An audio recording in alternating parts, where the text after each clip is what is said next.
Before the universe had form, the ancient truths tell us there was a sound, a whisper, a vibration, a primordial hum from which all of creation blossomed into being.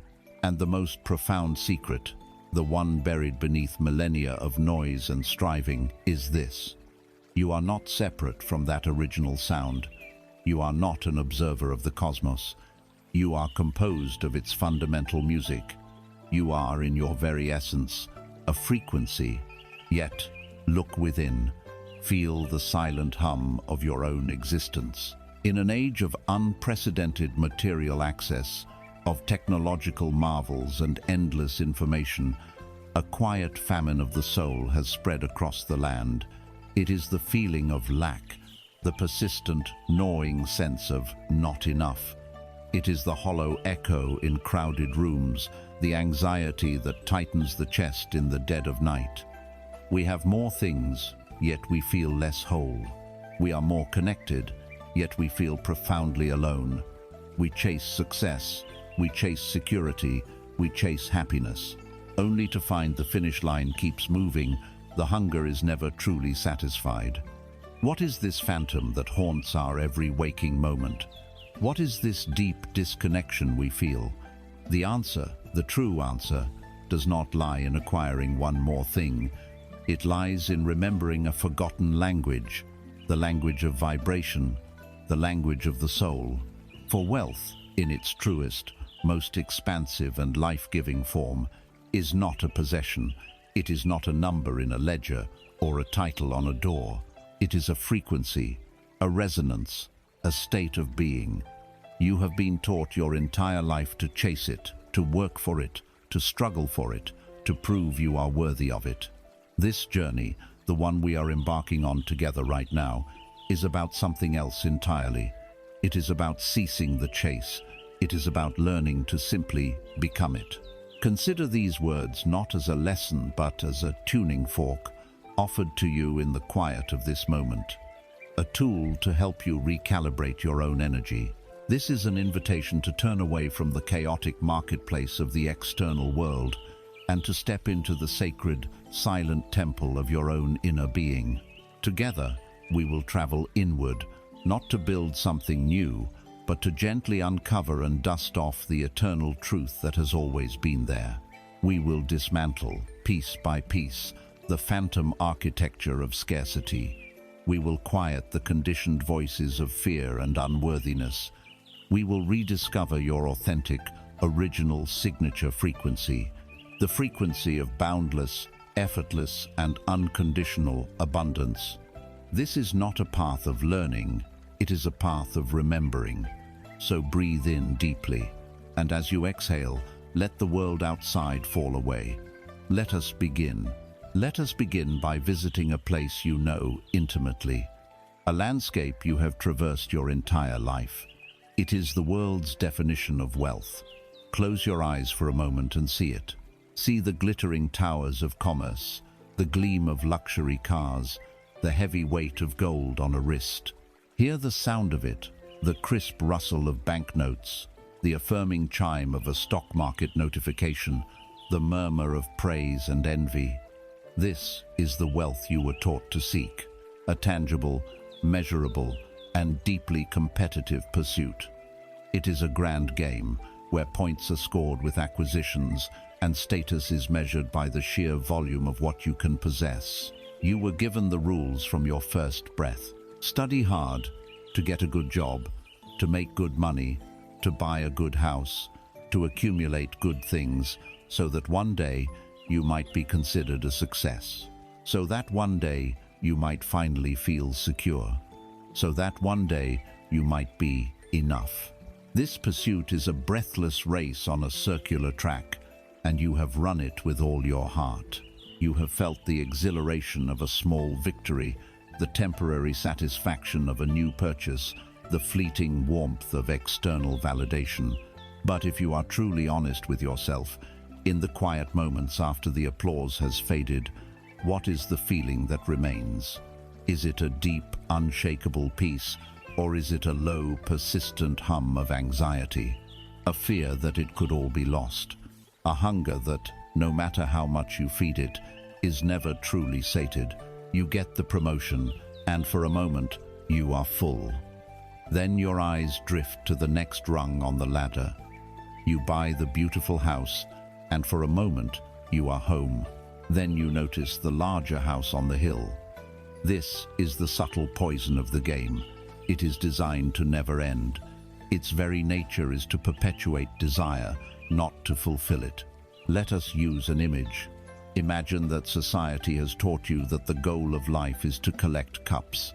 There are small cups and large cups, plain clay cups and cups of intricate jeweled gold. From birth you are told that your worth as a person is directly related to the size and quality of the cup you carry. So you spend your life striving. You work, you scheme, you worry, you sacrifice, all to trade your small, simple cup for a slightly larger, more ornate one.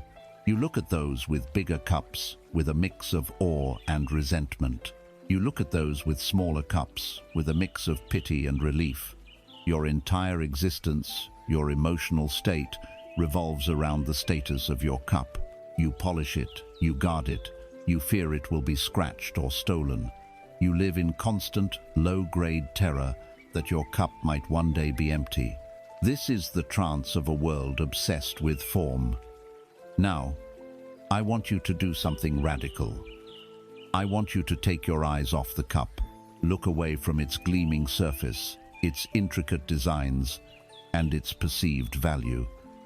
I want you to look, for the first time, at what is inside the cup. Water. And then, I want you to ask the most important question of all.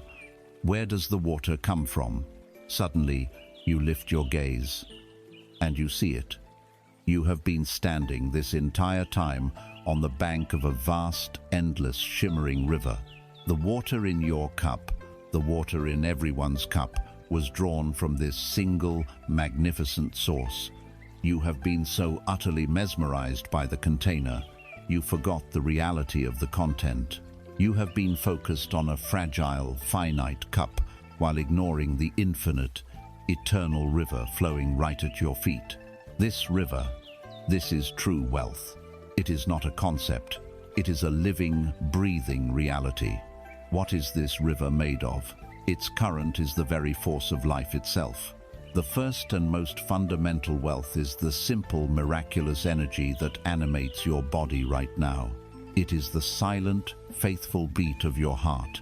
It is the air that fills your lungs, a gift you receive every few seconds without ever having to ask.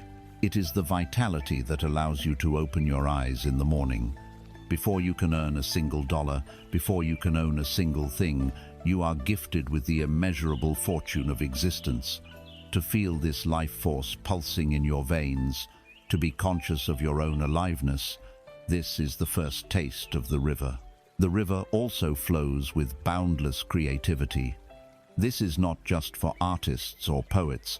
It is the universal impulse to solve, to build, to innovate, to express. It is the flash of insight you have in the shower, the sudden solution to a problem that has plagued you, the urge to plant a garden, to cook a meal for a loved one, to organize a space into harmonious order. It is the divine intelligence of the cosmos seeking to flow through you, to create new forms and new realities. When you feel inspired, when you are lost in a state of flow, you are not just being productive, you are drinking directly from the river of true wealth. Its waters carry the currents of love and connection, the profound richness of looking into someone's eyes and feeling seen, the warmth of a genuine embrace, the effortless joy of shared laughter, the silent companionship of a beloved pet, or the breathtaking beauty of a sunset. These are the treasures of the heart, the diamonds of the soul. No bank account can purchase them, no vault can contain them. This wealth multiplies not by hoarding, but by giving. Every time you extend kindness, every time you truly listen, every time you allow yourself to be vulnerable, you are deepening your connection to the river. And perhaps the most precious quality of this river is the deep, clear stillness at its core. It is the wealth of peace. the ability to sit in the center of your own being, untouched by the chaos of the world. A quiet mind, a calm spirit. In our noisy, frantic world, this is the ultimate luxury. It is the space between your thoughts, the silence beneath the noise. It is the unshakable knowing that you are safe, that you are whole, that all is well, regardless of the temporary weather patterns of your life. To be able to access this inner sanctuary at will is to possess a fortune greater than all the gold on earth. So where does money fit into this picture, you may be asking?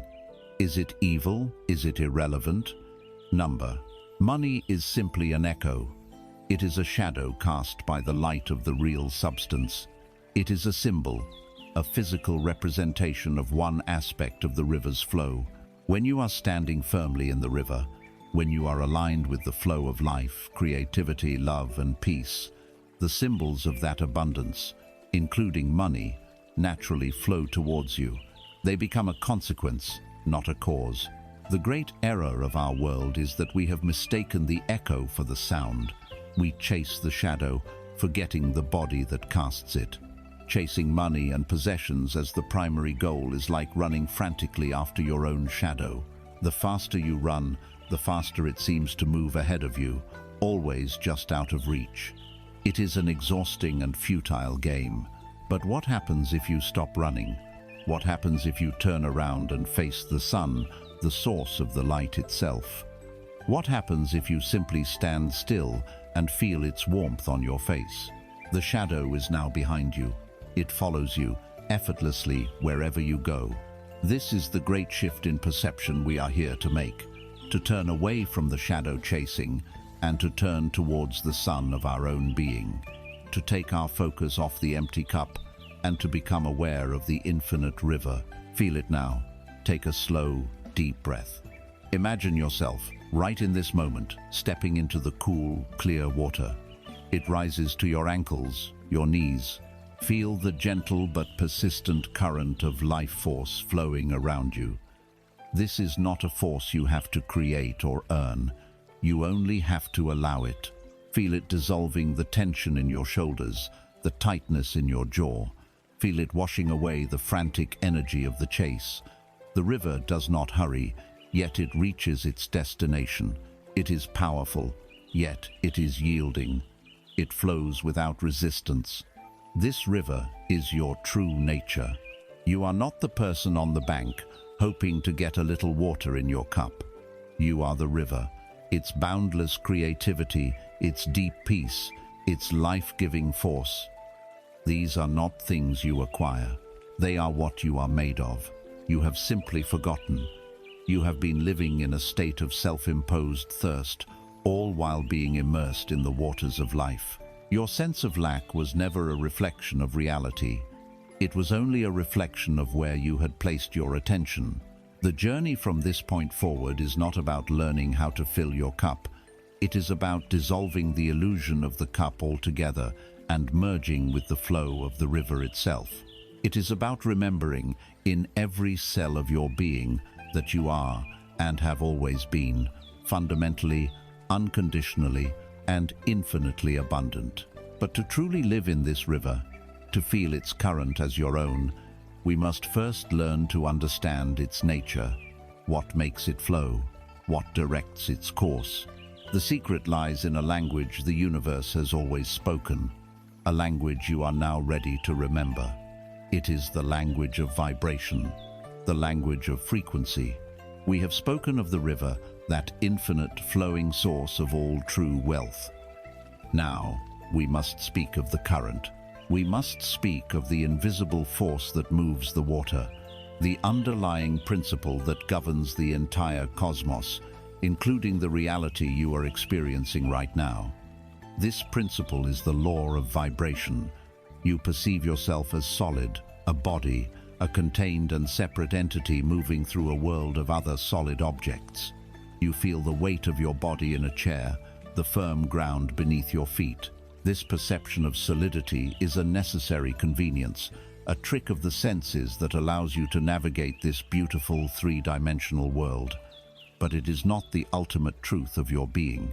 The mystics of old and the physicists of today, after traveling down vastly different paths, have arrived at the same astonishing conclusion. If you were to look at your hand under a microscope of impossible power, you would see cells. Look deeper, and you would see molecules. Deeper still, and you would find atoms, spinning vortexes of energy.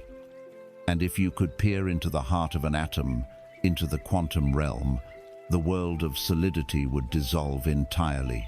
You would find no thing, no substance.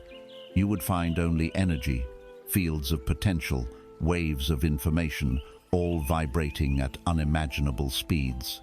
There is nothing solid in the known universe. Everything, from the hardest diamond to the most ethereal thought, is energy. It is all one, unified field of vibration.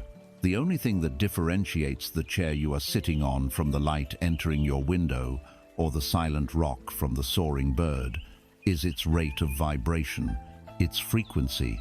A low, slow vibration creates dense matter, like stone. A higher, faster vibration creates more subtle forms, like light or sound. And you, magnificent being, are no different. You are not a solid object inhabited by a fleeting consciousness. You are a vast, complex, and beautiful symphony of frequencies, a living constellation of vibrating energy, temporarily organized into the form you call your body. Every cell in your body hums with energy. Every thought you think is a burst of electrical frequency in your brain. Every emotion you feel is a chemical and energetic wave that washes through your entire system. You are a being of pure vibration. Now, let this truth sink in, deeper than just an intellectual concept. Feel it. Your overall state of being at any given moment, the sum total of your dominant thoughts, your core beliefs, your emotional habits, the health of your physical vessel emits a distinct, combined vibration. This is your energetic signature. It is your personal song, the unique note that you are contributing to the orchestra of the cosmos. The universe does not know you by your name, your history, or your accomplishments. It knows you by the resonance of your song. It knows you by your frequency. This is the key that unlocks the greatest mystery of life. The reason why some people seem to struggle endlessly while others flow with grace. It is the functional principle behind what many have called the law of attraction. But let us strip away the layers of misinterpretation and see it for what it is, a simple, impersonal law of physics, the law of resonance. If you take a tuning fork that is calibrated to the note of middle C and strike it, it will begin to vibrate at a specific frequency. If you then bring another middle C tuning fork nearby, it will, without being touched, begin to vibrate in sympathy. It begins to hum with the same song. However, if you bring a tuning fork of a G-sharp note near the vibrating C, nothing will happen. There is no resonance. It is not a punishment for the G-sharp fork. It is not a reward for the C fork. It is simply a law of physics. Like attracts like. Resonance requires a matching frequency. You have heard the phrase, "You do not attract what you want, you attract what you are." This is a literal, physical truth. Your desires, your wants, your dreams, these are like the silent G-sharp tuning fork. They are potentials, but your being, your signature frequency, your dominant inner state right now, that is the vibrating C fork. And the universe, in its infinite and impartial wisdom, can only bring you experiences, people, and circumstances that resonate with the signal you are actively broadcasting. To make this even clearer, let us use our central metaphor for this section. Imagine that at the very core of your being, there stands a colossal, powerful, and ever-present radio tower. This tower is always on. It never sleeps. It is broadcasting a signal out into the quantum field, out into the heart of the universe, every single second of every single day. The signal it broadcasts is the exact frequency of your inner state. You are a living transmitter. When your inner world is dominated by fear, worry, and anxiety about the future, when you are rehearsing arguments in your mind, replaying past hurts, or judging yourself and others harshly, what kind of signal do you think your tower is broadcasting? It is a signal of static, a chaotic, discordant, and weak transmission. It is the frequency of resistance, of contraction, of not enough. It is the broadcast of lack. The universe, acting as a perfect cosmic receiver, picks up this signal of static and, by the law of resonance, mirrors it back to you. It gives you more circumstances to worry about. It presents you with people who validate your resentments. It manifests as frustrating delays, unexpected bills, and a pervasive feeling that you are swimming against the current. The universe is not punishing you. It is simply giving you a perfect reflection of the song you are singing. Now, imagine a different broadcast. Imagine your inner world is anchored in a state of gratitude. Imagine your dominant thoughts are of appreciation for what is and peaceful anticipation for what is to come. Imagine you feel a sense of trust in the flow of life, a warmth in your heart for yourself and for others. What signal does your tower broadcast now? It is a clear, coherent, powerful, and harmonious wave. It is a symphony. It is the frequency of allowance, of expansion, of more than enough. It is the broadcast of abundance. And the universe, that same impartial mirror, receives this beautiful symphony and reflects it back. It brings you synchronicities and lucky breaks. It connects you with supportive, inspiring people. It opens doors you never even knew existed. It delivers solutions and resources with an ease that feels miraculous. Again, the universe is not rewarding you. It is simply resonating with the powerful, clear signal you have chosen to transmit. For most of your life, you have been an unconscious broadcaster. Your signal has been a messy, accidental collage of your parents' beliefs, society's fears, your own past traumas, and your reactive, unobserved thoughts. You have been broadcasting by default, and then feeling like a victim of the life that is reflected back to you. The invitation of this journey, the entire purpose of this awakening, is to become a conscious broadcaster. It is to walk into the control room of your own radio tower, to look at the dials and the gauges, and to deliberately, intentionally, choose the frequency you wish to send out into the world. This is your true power. It is not the power to manipulate the world outside, but the power to master the world within. So let us pause here. Right now, in this sacred moment of stillness, become the observer of your own broadcast. Without judgment, without needing to change a thing, simply notice. What is the quality of the signal you are transmitting in this very second? Check in with your body. Is it tense or relaxed? Check in with your emotions. Is there a baseline of peace or a hum of anxiety? Check in with your thoughts. Are they spacious and kind, or are they critical and constricted? This simple act of awareness is the first and most crucial step. You cannot consciously choose a new frequency until you are aware of the one you are currently inhabiting. This is not a call for spiritual perfection. You will have moments of static. You are a human being having a rich, complex experience. The goal is not to eliminate all fear or anger forever. The goal is to make love, peace, and gratitude your energetic home base, your default setting, the place you return to again and again.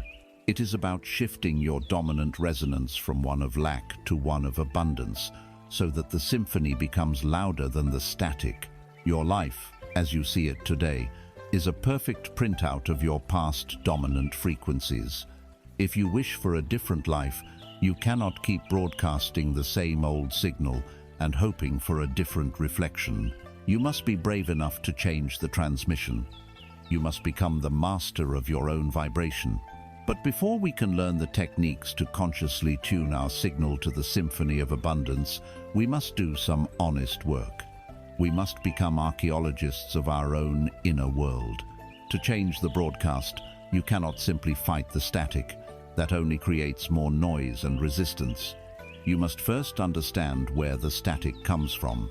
We must examine the silent, pervasive, and powerful foundation upon which all this interference is built. We must, with courage and compassion, explore the architecture of lack. We have established that you are a broadcasting tower, sending a signal to the universe that is perfectly mirrored back to you as your life experience. If you find that your life is a reflection of struggle, of frustration, of not quite enough, it is a natural and human response to blame the broadcast, to feel that there is something inherently wrong with you, that your signal is somehow broken or flawed from the start. But today, right now, we are here to permanently release you from that burden of blame. Your sense of lack, the static in your frequency, is not your fault. It is not your identity. It is not your soul's true song. It is instead a structure, a phantom architecture that was built around you long before you ever knew you had a choice. Imagine being born inside a house with no windows. The walls are painted a dull gray, the ceilings are low, and the air is stale. You grow up believing that this house is the entire world. The gray walls are the edges of reality. The low ceiling is the sky. You would not question it. You would simply adapt to a life of limited movement and shadowed light. You would not know that just outside the walls, a sun-drenched, vibrant, and infinite landscape exists. The architecture of lack is this windowless house. And you are not the house. You are the divine inhabitant who has simply forgotten the existence of a door. This architecture, this prison of perceived limitation, was not constructed by you. It was assembled over generations, from blueprints drawn by history, and its foundations were laid in your own subconscious mind before you could even speak. To find the door, we must first become aware of the walls. We must become loving archaeologists of our own inner world and trace the origins of this phantom structure, not with judgment, but with gentle, illuminating curiosity. Let us begin with the deepest foundations, the ones buried so far beneath the surface you cannot consciously remember them. This is the foundation of ancestral fear. For hundreds of thousands of years, the survival of our species depended on a hyper-vigilant awareness of scarcity. For our ancient ancestors, not enough was not a feeling. It was a lethal reality. Not enough food meant starvation. Not enough shelter meant freezing to death. Not enough vigilance meant an attack by a predator. The fear of lack was a critical survival tool, and it became deeply hardwired into our collective human DNA. That deep, primal terror of insufficiency has been passed down generation to generation, an echo in our very cells. Today, you live in a world of unprecedented abundance. Your refrigerator is full. You have a roof over your head. Yet that ancient echo still plays. Your great-grandmother's mortal fear of a failed harvest may now manifest as your chronic, irrational anxiety about your bank account balance dipping below a certain number. The threat is no longer real, but the emotional and physiological response, the frequency of fear, remains. This is the bedrock of the prison. Upon this ancient foundation, the walls of your specific prison began to be constructed in your childhood. You entered this world as a being of pure potential, a direct expression of the infinite river. But you were born to other inhabitants of the windowless house, well-meaning people who loved you, but who could only teach you the reality they knew. Think of the words you heard, the seeds that were planted. Money doesn't grow on trees. Don't be greedy. We can't afford that. Be realistic. These phrases, often spoken without malice, were the bricks. Each one was a lesson in limitation. Each one defined the boundaries of the possible. You also absorbed the emotional energy around you. You watched your parents work jobs they disliked out of a grim sense of duty. You felt the tension in the house when bills were due. You learned, through osmosis, that money was a source of stress, worry, and conflict. You learned that life was hard. Even more subtly, you were taught the devastating illusion of conditional worth. When you were quiet, clean, and obedient, you received smiles, praise, and rewards. When you were loud, messy, or defiant, you were met with frowns, scolding, or punishment. This was how you learned a catastrophic falsehood, that love, safety, and resources were not your birthright, but something you had to earn through your performance. You had to be a good boy or girl to be worthy of receiving. This singular belief is the central pillar holding up the entire roof of the prison.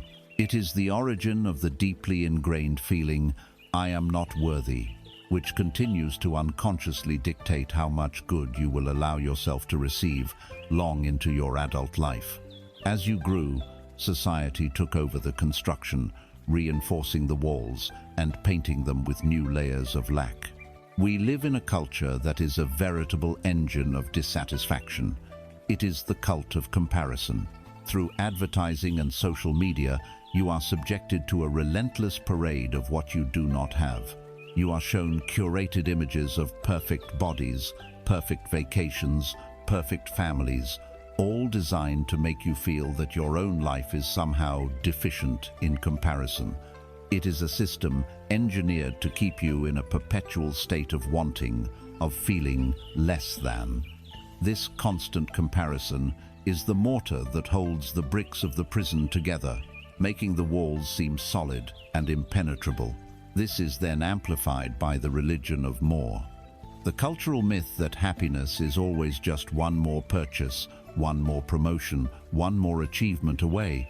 It keeps you on the hamster wheel, chasing the horizon, reinforcing the core belief that where you are right now is never, ever enough. And finally, the prison is electrified by the glorification of struggle. The hustle culture that proclaims that value only comes through pain, sacrifice, and exhaustion. We are taught to be suspicious of ease. If something comes easily, it must not be worth much. We have come to believe that we must suffer for our success, that we must pay our dues in the currency of stress and misery. This belief ensures we remain in the house, because the idea of simply opening a door and walking into the sun seems too easy, too good to be true. So let us step back and use our other metaphor. Imagine your vast and fertile subconscious mind as a garden. When you were born, this garden was pristine, ready to grow anything. But into this virgin soil, the seeds of lack were sown without your permission. The seeds of not enough from our ancestral past. The seeds of it's too hard from your parents' struggles. The seeds of I'm not worthy from the lessons of your childhood. Over the years, you have unconsciously tended to these seeds. They have now grown into thick, thorny weeds that dominate the landscape of your inner world. The weed of not enough is the most pervasive. It spreads quickly, whispering that resources are limited, that life is a zero-sum game. If someone else succeeds, it means there is less for you. It creates feelings of jealousy, competition, and a desperate need to hoard what you have. The weed of I'm not worthy has the deepest and most toxic root. It quietly poisons the soil, telling you that even if abundance were all around you, you are fundamentally undeserving of it. This is the weed that makes you sabotage your own opportunities, deflect compliments, and feel a strange sense of guilt when things go well. And the weed of it's too hard has the sharpest thorns. It is the belief that creating a life of joy and abundance must be a painful, arduous battle. It pricks you with discouragement before you even begin, making you give up on your dreams because the perceived effort seems overwhelming. For years, you have been trying to plant the beautiful flowers of your desires for joy, for peace, for prosperity, and a garden that is completely choked by these weeds. You have been watering the thorns of struggle and the roots of unworthiness with your attention, your focus, and your belief. And you have been wondering why your flowers will not grow. The great awakening occurs when you realize you are the gardener, and your first instinct might be to go to war, to try and rip these weeds out with force, to curse them, to fight them. But here lies another profound secret. What you resist persists. What you fight, you strengthen. When you focus your powerful energy on fighting the thought, "I'm not worthy," you are inadvertently shining a spotlight on it, giving it more life, watering its roots with your attention. The path to a beautiful garden is not through violent warfare. It is through a much quieter and far more powerful act. The path to freedom is to simply stop watering the weeds. You must learn to withdraw your energy, your focus, your belief from them. You let them wither from lack of attention. And the primary source of water for these weeds has been the relentless, unconscious chatter of your mind, the inner monologue that constantly replays old stories of lack and fear. You have now walked the halls of your prison. You have examined its ancestral blueprints. You have identified the invasive weeds in your sacred garden. The most important realization is this: your sense of lack is not your identity. It is an inherited, conditioned program. And because it was learned, it can be unlearned. The path to liberation, the art of turning off the water supply to these ancient weeds, begins with one simple, yet profoundly challenging discipline. It requires you to learn how to step out of the noisy storm of your own mind and into the serene eye of the hurricane. It begins with discovering the immense power that is waiting for you in the sanctuary of silence. We have now stood within the phantom prison of our own conditioning. We have walked its halls, examined its ancestral blueprints, and identified the thorny weeds of lack that have overrun the garden of our mind. We understand now that this sense of insufficiency is not our truth. It is merely an inherited program, a story we have been told so many times we have mistaken it for our own voice. The vital question now becomes, how do we stop energizing this program? How do we stop watering these weeds? The answer begins with a journey into the very heart of the noise that sustains them. I want you to imagine your mind as a vast, open-air marketplace at high noon. It is crowded, chaotic, and deafeningly loud. Everywhere you turn, a different vendor is shouting, aggressively vying for your attention. Over here is the vendor of yesterday, his stall piled high with dusty regrets and second-hand grievances. He calls out to you, urging you to re-examine a past mistake, to re-feel an old hurt, to replay a conversation you wish you had handled differently. He is a master salesman of guilt and shame, and you have been a loyal customer for years. Across the way, the vendor of tomorrow has set up her stall. It is filled not with goods, but with shimmering, terrifying illusions of the future. She sells an endless variety of what-if scenarios, each more frightening than the last. What if you fail? What if they leave you? What if you get sick? What if you run out of money? Her voice is laced with anxiety, and her business thrives on your fear of the unknown. Then there is the booming voice of the vendor of judgment, who stands on a pedestal, pointing a finger first at others, then back at you. He shouts criticisms, lists your flaws, compares your weaknesses to others' strengths, and keeps a detailed inventory of every way you do not measure up. His closest associate is the slick and persuasive vendor of comparison, whose stall is filled with gilded, photoshopped images of everyone else's seemingly perfect lives, designed to make your own feel plain and wanting. This marketplace is relentless. It is the source of the static, the constant, low-frequency broadcast of lack that we spoke of. As long as you are lost in its cacophony, your energy is scattered, your life force is drained, and your signature frequency is one of chaotic desperation. And here is where we have all been trapped. We believe that to find peace, we must somehow win a shouting match with these vendors. We try to argue with the vendor of yesterday, explaining why it wasn't our fault. We try to reason with the vendor of tomorrow, presenting logical arguments for why her fears are unfounded. We try to silence the vendor of judgment by puffing up our own ego or by attacking him back. This is like trying to flatten a turbulent ocean with an iron. The struggle itself is noise. The resistance is a frequency of conflict.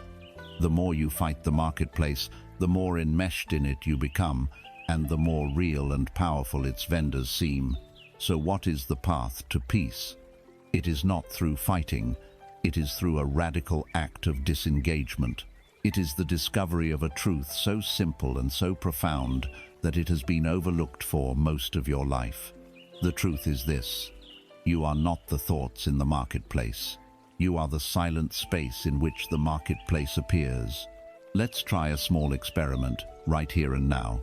For just a moment, listen to the thoughts in your head as if you were listening to the traffic outside your window. Don't try to stop them. Don't judge them. Just listen. Notice the stream of commentary, the fragments of songs, the planning, the worrying.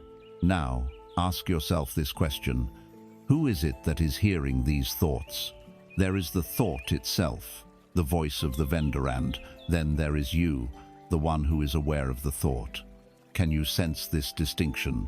There is the noise, and there is the listener. There is the mental movie, and there is the silent screen upon which it is projected. That listener, that silent screen, that conscious awareness that is noticing the thoughts, that is your true self. That is the watcher. It is the timeless, formless, peaceful presence that exists behind the chaos of the mind. The vendors can shout and scream, but they cannot touch the watcher. The watcher is already free, already whole, and already at peace. The moment you shift your identification from the thought to the watcher of the thought, you have stepped out of the raging river of mental noise and onto the quiet, stable bank. You have found the door in the windowless house. This is the practice. This is the art of silencing the marketplace of the mind. It is not about forcing the vendors to leave town. It is about withdrawing your attention from them and resting in the silent awareness that you are. Let me guide you through the first steps of this practice. Find a comfortable position, sitting or lying down. Close your eyes gently. First, bring your attention to your body. Feel the points of contact it is making with the chair or the floor. Now, find your anchor. Find the physical sensation of your breath. Do not change it or control it. Simply feel it. Feel the cool air entering your nostrils and the warm air leaving. Feel the gentle rise of your chest or belly on the in-breath and the gentle fall on the out-breath. This breath is your anchor to the present moment. It is always here, in the now. The marketplace is never in the now. It is always in the past or the future. The breath is your tether to reality. Now, with your attention resting lightly on your breath, allow the marketplace of your mind to be as it is. You are not trying to create silence. You are looking for the silence that is already there. Sooner or later, a vendor will shout. A thought will arise. Perhaps the vendor of planning will yell, "Don't forget to send that email." When this happens, your only job is to notice it without judgment. See the thought as a cloud passing through the vast, open sky of your awareness. You can even label it gently in your mind, planning. And then, like a loving parent guiding a lost child, gently bring your attention back to your anchor, back to the feeling of the breath. Another vendor will shout, the vendor of memory. Remember that embarrassing thing you said. Notice it, remembering, and gently, patiently, lovingly, return to the breath. The vendor of worry. What if the meeting goes badly tomorrow? Notice it, worrying, and return to the breath, again and again. This is the practice. It is a gentle, repetitive training of the attention muscle. As you continue this practice, something miraculous begins to happen. You will start to notice the gaps, the spaces between the thoughts. At first, they may be only a fraction of a second longer tiny pause in the mental commentary after one thought has ended and before the next has begun. These gaps are portals. Do not try to grasp them or prolong them. Simply notice them. In these moments of pure, thought-free awareness, there is no problem, there is no lack, there is no past or future. There is only peace, there is only being. This is the silence you have been seeking. It was here all along, hidden beneath the noise. This is where you stop watering the weeds. Every moment you spend resting as the watcher, every time you choose the silence of the breath over the noise of a thought, you are withdrawing your life-giving energy from the architecture of lack. The roots of unworthiness begin to wither. The thorns of struggle begin to soften. This is not just a practice for a quiet room with your eyes closed. This is a skill you can bring into the marketplace of your life. When you are waiting in line at the store, instead of pulling out your phone, take one conscious breath. Feel your feet on the ground. When the phone rings, let it ring one extra time, and use that moment to feel the stillness inside you before you answer. While walking, feel the sensation of your feet touching the earth. These are micro portals into silence. Each one is an act of reclaiming your power from the frantic noise of the world. Let us return to our metaphor. The marketplace is loud and chaotic at noon, but the wise merchant, the one who deals in the true gold of peace and abundance, does not come in the heat of the day. He arrives at dawn, in the cool, sacred silence before the world awakens. By learning to quiet the marketplace of your mind, you are learning how to wake up at dawn. You are creating the inner conditions necessary to meet him. You have now discovered the master key. You know that the noise of the mind is what sustains your old frequency of lack. You know that you are not the noise, but the silent awareness behind it. You have taken the first steps to consciously disengage from the chaos and rest in your true nature. You have created a new space within you, a fertile, silent, and sacred ground. You have stopped watering the weeds. Now, into this hallowed stillness, we are ready to consciously plant a new seed, the most powerful, most high-frequency seed in the entire universe. A seed that, when nurtured in this silent soil, cannot help but blossom into a life of unimaginable richness. We are now ready to learn the divine currency of gratitude. Into the sacred silence you have cultivated, we are now ready to plant the first and most powerful seed of conscious creation. We have quieted the marketplace of the mind, not by force, but by a gentle withdrawal of our attention. We have stepped out of the noise and into the stillness of the watcher. This stillness is the fertile ground. Now, we must choose what we wish to grow. If the frequency of lack is sustained by a relentless focus on what is missing, then the frequency of abundance is cultivated by a devoted focus on what is already present. This practice, this divine currency that immediately shifts your entire energetic signature, is called gratitude. But we must first redefine this word, for it has been diluted by convention. The gratitude we speak of here is not the polite, reflexive thank you of social etiquette.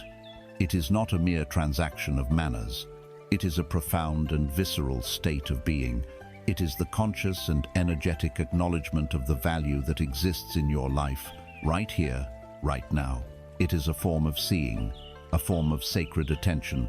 It is the ultimate frequency shifter because it instantly yanks your focus from the illusion of scarcity and anchors it in the reality of your existing wealth. In the moment you feel genuine gratitude, the broadcast of "not enough" ceases, and the clear, resonant signal of "I have" begins. In that instant, you move from a state of begging to a state of receiving. Let us return to the image of you as a magnificent musical instrument, perhaps a grand cello or a many-stringed harp. For years, this instrument has sat in the corner of a dusty room. Its strings, representing the different aspects of your life, are loose and slack. They are covered in the grime of neglect, criticism, and fear. When life strikes these strings, the sound they produce is dull, discordant, and flat. It is the low-frequency hum of dissatisfaction. This has been your unconscious broadcast.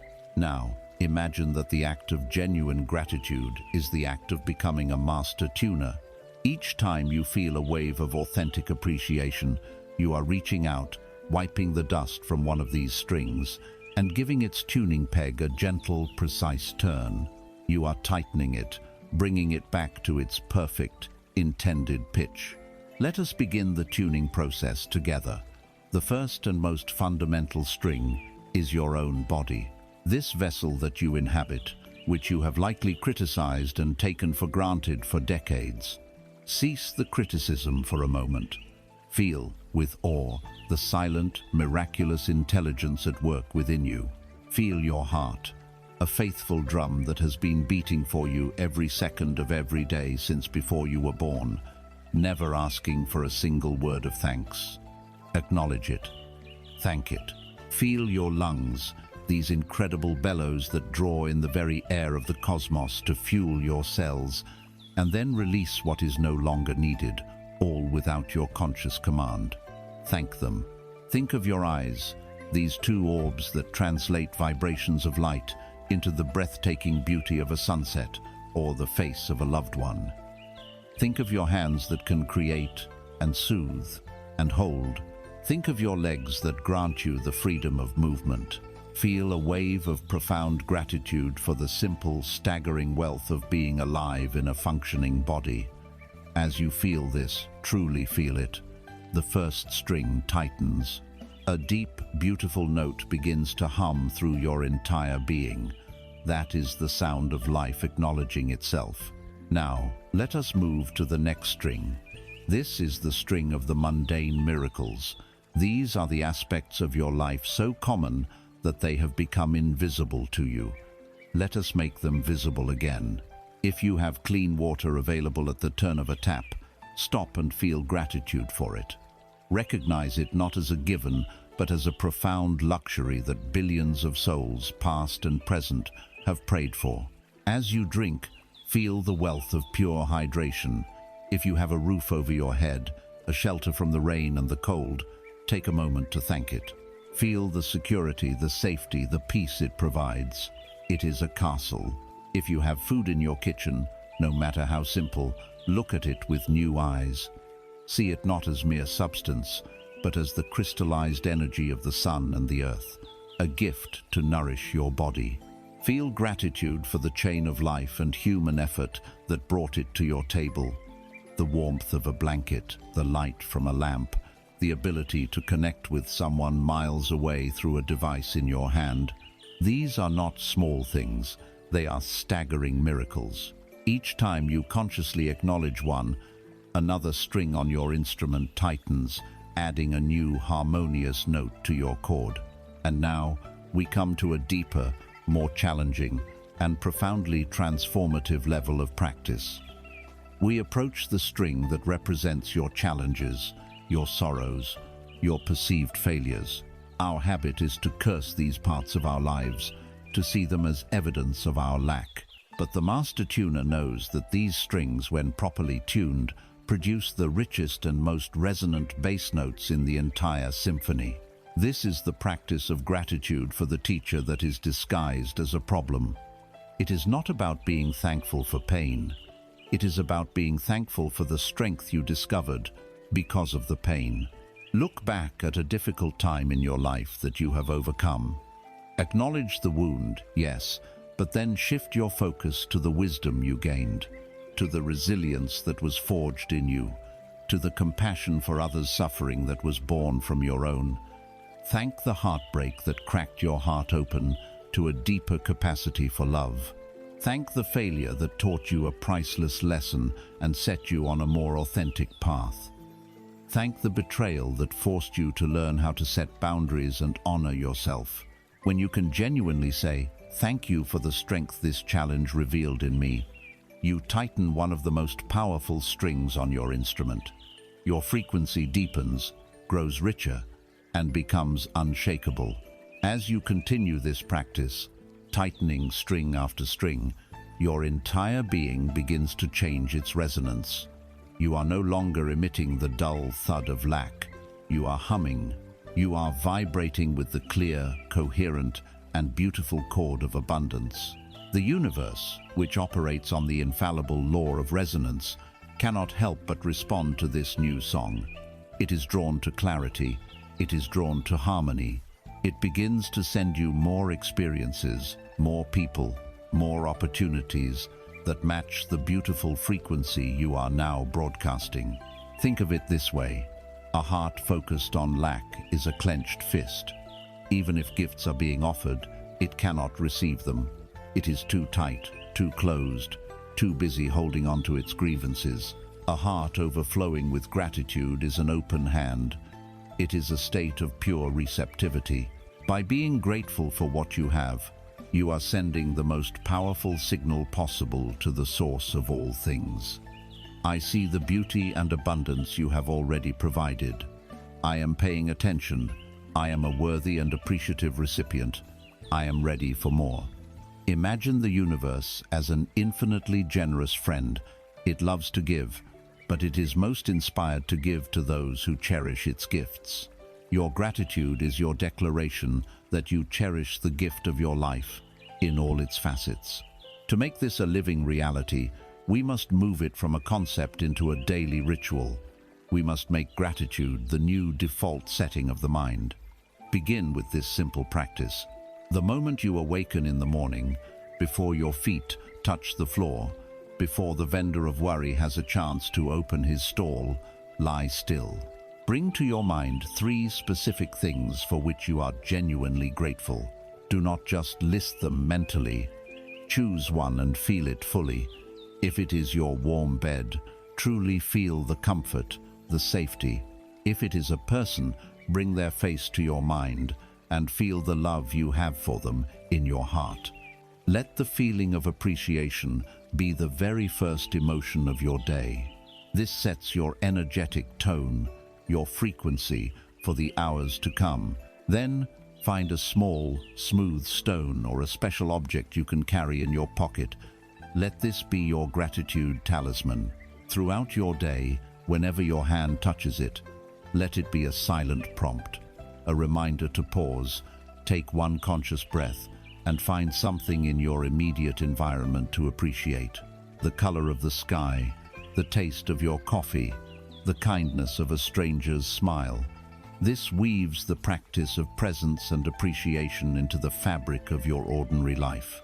Finally, at the end of your day, as you lie in bed, perform a final tuning. Instead of letting your mind drift into worries about tomorrow, gently review your day.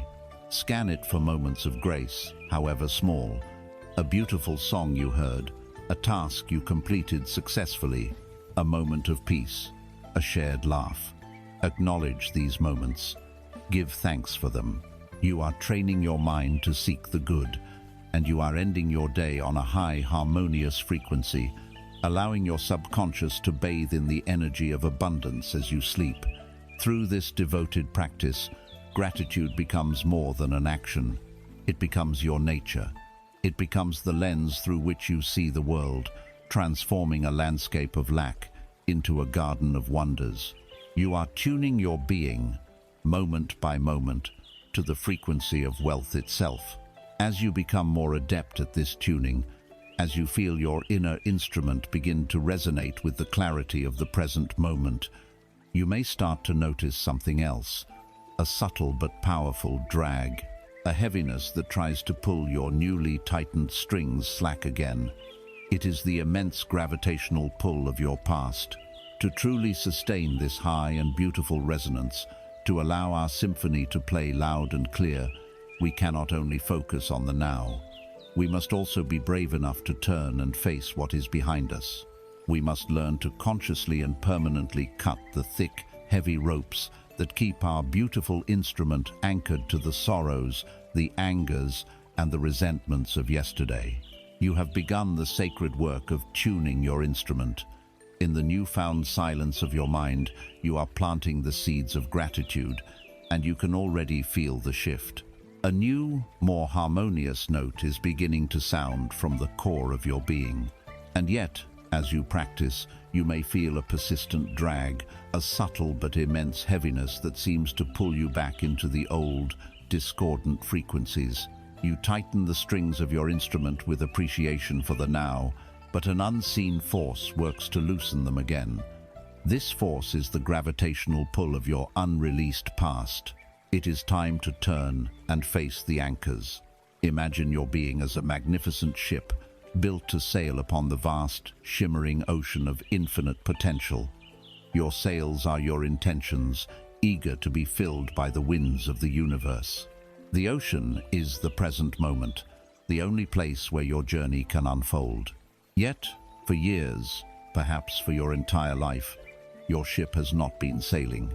It has been bobbing in the same murky harbor, caught in the same currents, bumping against the same old docks, because deep beneath the surface, heavy anchors are lodged in the mud of yesterday, holding you captive. You cannot sail toward a new horizon while you are tethered to a shore that no longer exists. Let us be clear about the nature of the past. It is not a real place. It is a ghost, a collection of memories and their associated emotions that you are keeping alive right now with the precious energy of your own attention. The past has no power over you on its own. Its power is granted entirely by your present moment focus upon it. These anchors are not made of iron and steel. They are forged from the dense, crystallized energy of unresolved emotion. Let us have the courage to look at them. First, there is the heavy, rust-covered anchor of regret. It is forged from the endless loop of what if and if only. It pulls you back again and again to review a mistake, to lament a path not taken, to cringe at a foolish word. Each time you indulge in this replay, you are tightening the chain, pouring your present moment life force into a memory that cannot be changed. You are punishing yourself for not knowing then what you know now, a profoundly unjust and futile act. Beside it lies the jagged, sharp-edged anchor of resentment. This one is forged from the fire of perceived injustice, the betrayals, the abandonments, the hurts inflicted upon you by others. When you hold on to resentment, you believe you are keeping the other person in a prison. But look closely. The chain is attached not to them, but to your own ship. You are the one who is trapped. Holding on to anger and blame is like drinking poison and waiting for the other person to die. It pollutes your own system, it lowers your own frequency, and it keeps you energetically shackled to the very person or situation you wish to be free from.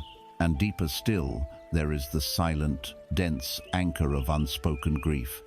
This is the weight of losses never fully mourned, of tears never shed, of goodbyes never truly said.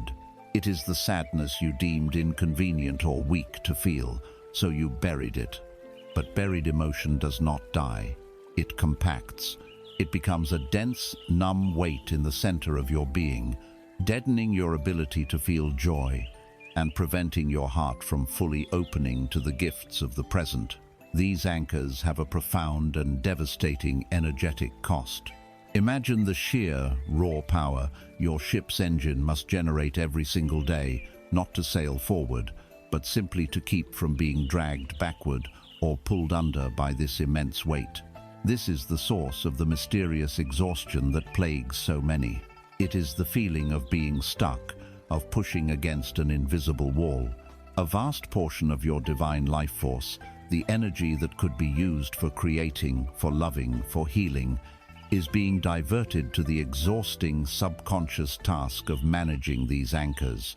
Furthermore, they pollute your broadcast. The emotions of regret, blame, bitterness, and sorrow are, by their very nature, dense, low-frequency vibrations.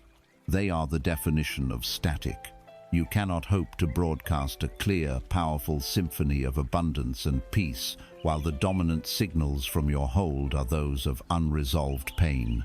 Abundance is a fresh ocean breeze, but it cannot fill your sails if you are moored in a stagnant, muddy port. The time has come to cut the ropes. This is not an act of violence or denial. It is not about pretending the past didn't happen. It is an act of profound self-love. It is a conscious declaration that you will no longer allow the events of yesterday to dictate the quality of your today. It is a process, and it begins with compassionate awareness. The first step is to witness the anchor without judgment. You cannot release what you refuse to acknowledge. Find a quiet space and allow one of these anchors to come to mind. Do not plunge into the drama of the story. Instead, observe it as the watcher. See the memory not as me, but as an energy pattern, a collection of thoughts and emotions that you have been holding. See it as an object, separate from the true you that is observing it. The second step is crucial: feeling to heal. Release does not happen in the intellect. It happens in the body where the emotion is stored. The only way out is through.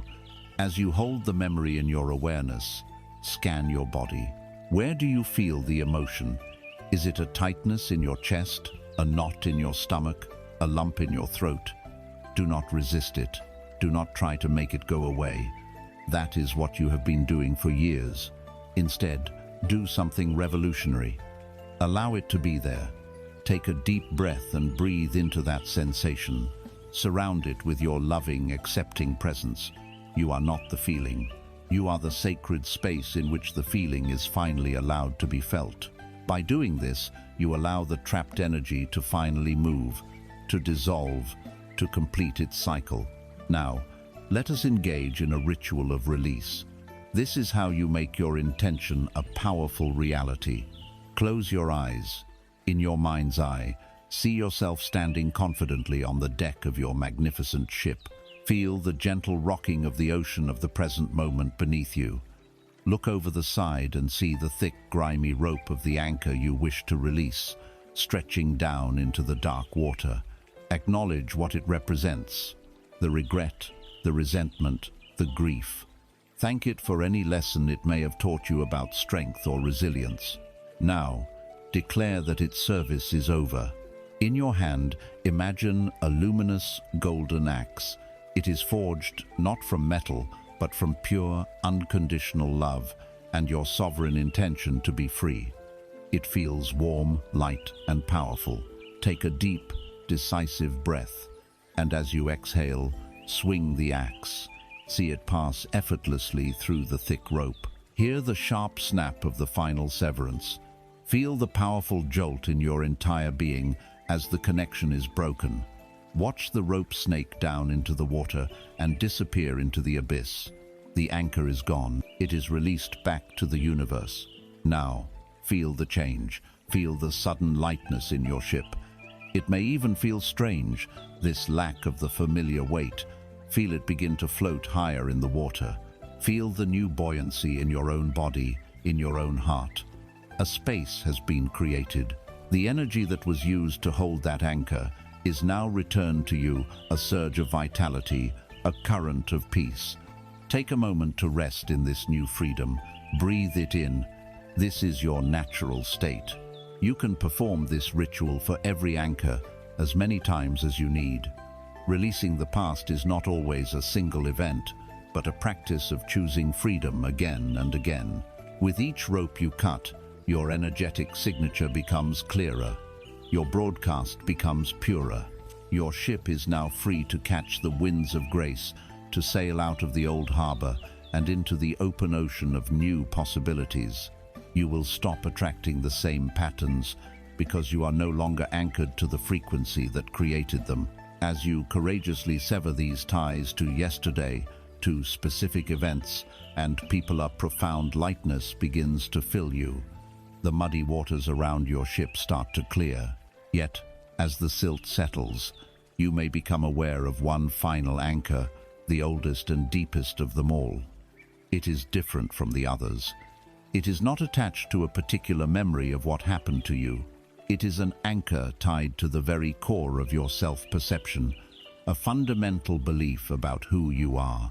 It is the dense, heavy, and pervasive conviction that even with your newfound freedom, you are simply not worthy of sailing on a beautiful ocean in the first place. This is the great fallacy of deserving, and it is the final foundational anchor that we must now learn to dissolve. We have cut the ropes to the anchors of yesterday. With newfound lightness, our ship begins to feel the first stirrings of a new breeze. But as we stand on the deck, ready to set sail, we become aware of a final, formidable anchor. This one is different. It is not made from a memory of a specific event. It is forged from a belief about our very essence. It is the oldest, heaviest, and most deeply embedded anchor of all.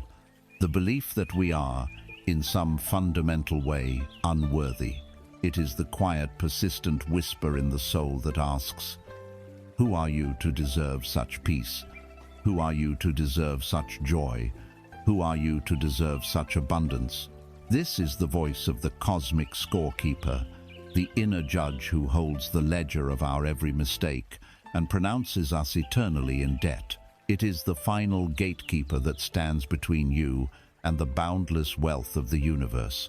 This gatekeeper is a master of disguise. It masquerades as humility, telling you not to be too greedy or reach too high.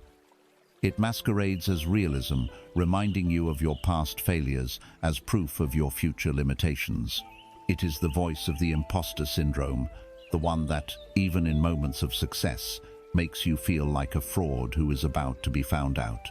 You can do all the work to clear your past and tune your frequency, but if this gatekeeper remains unchallenged at his post, he will sabotage your every effort. An opportunity will appear at your door, and he will whisper, "You're not ready." A gift will be offered, and he will murmur, "There must be a catch." Love will be presented, and he will hiss, "You will only mess this up." This voice, this belief in your own unworthiness, is the ultimate cause of self-sabotage. It is the root of the conviction that you must struggle and suffer to earn your place in the sun. Today, we are here to unmask this gatekeeper, to see him for the phantom he is, and to walk right through him. We will do this by exposing the flawed, bankrupt logic upon which his entire authority rests, the fallacy of deserving. Your ego, the conditioned mind, operates on a simple, transactional logic. It is the logic of the marketplace. It believes in cause and effect, in effort and reward, in good and bad. It believes that everything must be earned. Love must be earned by being pleasing. Success must be earned by working hard. Happiness must be earned by achieving goals. In this model, worthiness is not a given. It is the grand prize in a lifelong competition of performance. This is the only logic the ego knows. And you have been trying to apply this limited, human-made logic to the boundless, unconditional reality of the cosmos. It is like trying to measure the ocean with a teaspoon.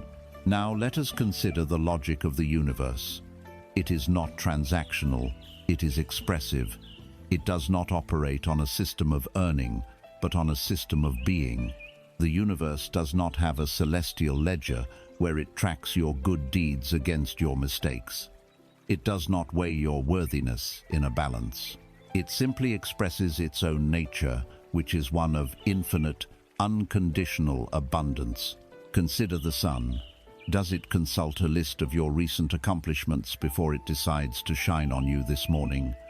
Does it measure your moral character and ask if you have earned its warmth and light? The question is absurd. The sun shines on the saint and the sinner, the industrious and the idle, the beautiful and the plain. It shines not because you are worthy of it, but simply because it is its nature to shine. Its expression is unconditional. Consider the air you are breathing right now. Does it check your credentials before entering your lungs? Does it ask you to justify your existence before granting you this next life-sustaining breath? Number. It gives of itself freely, totally, and without question. Its giving is not a reward for your performance. It is a fundamental condition of existence. Consider a rose in a garden. Does it strive and struggle to be worthy of its own sublime beauty? Does it worry that it has not done enough good deeds to earn the right to produce its intoxicating fragrance? The notion is nonsensical. The rose simply blossoms. It unfolds according to its own divine blueprint. Its beauty, its fragrance, Its very existence are not rewards. They are the effortless expression of its own being. Its worth is not in what it does, it is in what it is. You are not separate from the sun, the air, or the rose. You are a child of this same universe, and so the same unconditional logic applies to you. Your worthiness to receive the fullness of life, the peace, the love, the joy, the material abundance is not something you must earn. It is your birthright. It is inherent in the fact of your existence. You are worthy because you are. Let us use our final metaphor for this anchor. Imagine that your true self, your soul, is a flawless, multifaceted diamond of infinite brilliance and value. This is your natural state. But early in your life you were taught a strange and tragic lie. You were taught that a diamond's value is not inherent, but is proven by the difficulty of its discovery.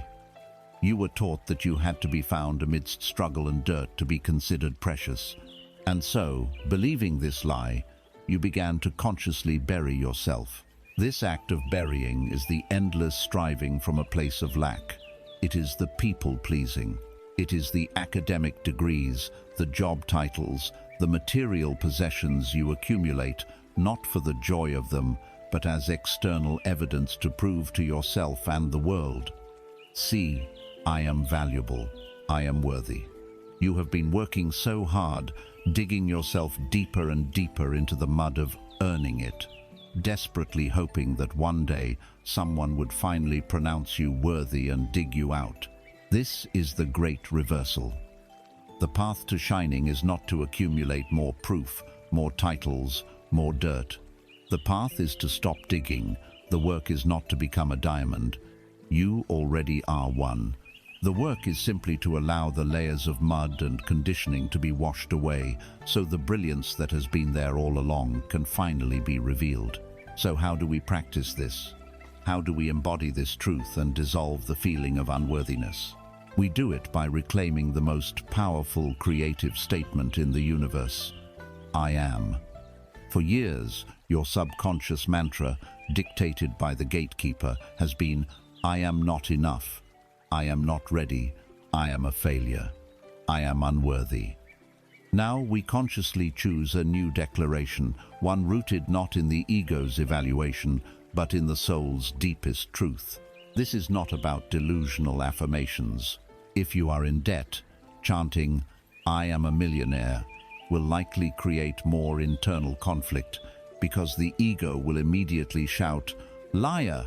We must go deeper, to a truth the ego cannot refute, the truth of your being. Let this be your new meditation. Close your eyes, take a breath, and feel the simple, undeniable fact of your own existence. Feel the life force in your hands, the beating of your heart. In this moment, you exist. This is a profound and unarguable truth. Now, attach the sacred words to this feeling. As you breathe in, mentally say, I. As you breathe out, mentally say, AM. Do this for a few moments. I am. Feel the quiet power and authority in this statement. Before any story, before any label, before any judgment, you are. Now, let us gently add to it. Feel the peace of this silent moment and declare, I am worthy of peace, simply because I am. Feel the love that is the fabric of the universe and declare, I am worthy of love, simply because I am. Feel the boundless potential of the quantum field all around you and declare, I am worthy of abundance, simply because I am.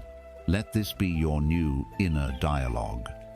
When the old voice of the gatekeeper arises, do not fight it. Simply meet it with this gentle, unshakable truth.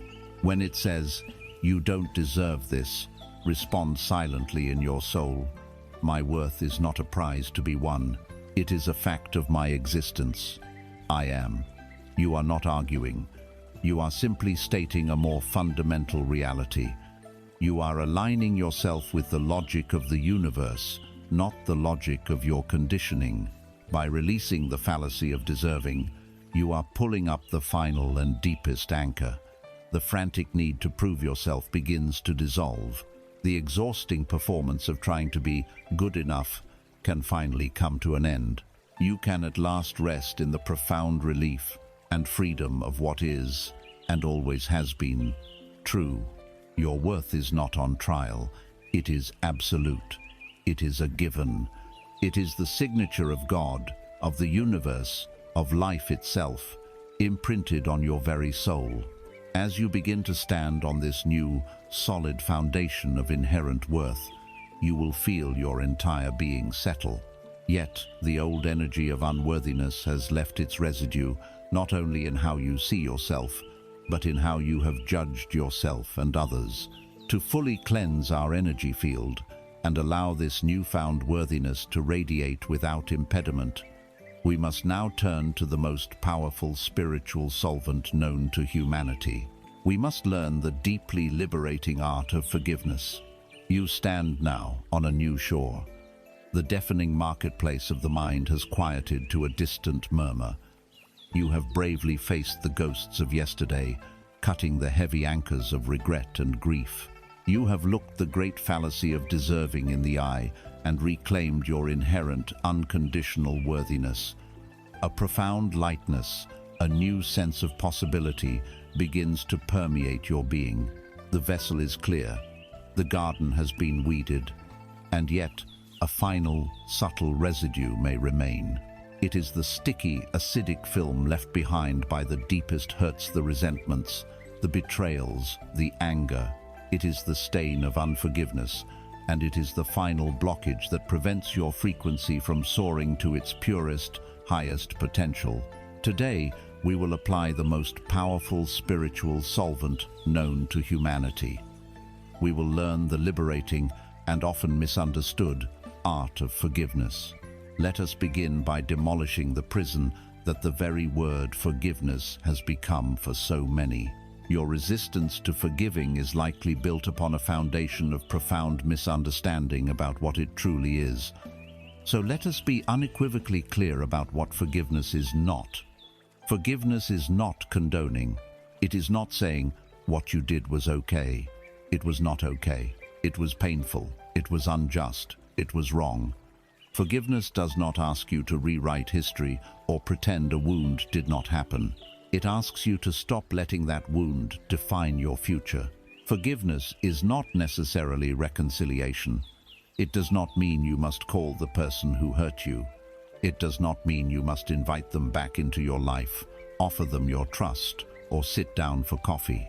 You can forgive someone fully and completely and never see or speak to them again. Forgiveness is a purely internal process. It is about your freedom, not their absolution. Forgiveness is not a sign of weakness. In a world that glorifies retribution and holding grudges as a form of strength, choosing to forgive is an act of supreme spiritual courage and sovereignty. It is you, the conscious creator of your reality, deciding that you will no longer allow another person's past actions to occupy precious real estate in your mind or dictate the frequency of your heart. It is the ultimate reclamation of your power. And finally, forgiveness is not forgetting. The memory of the event may remain, but forgiveness is the alchemy that neutralizes its emotional venom. It transforms a throbbing, open wound into a clean silver scare, a testament to something that happened and was overcome, rather than a source of continuous present-moment pain. The scar reminds you of your strength, while the open wound just keeps you bleeding. So what then is forgiveness? It is the most profound act of self-love. It is a deeply selfish act, in the highest and holiest sense of the word. It is something you do entirely for yourself. The most famous axiom on this subject is also the truest.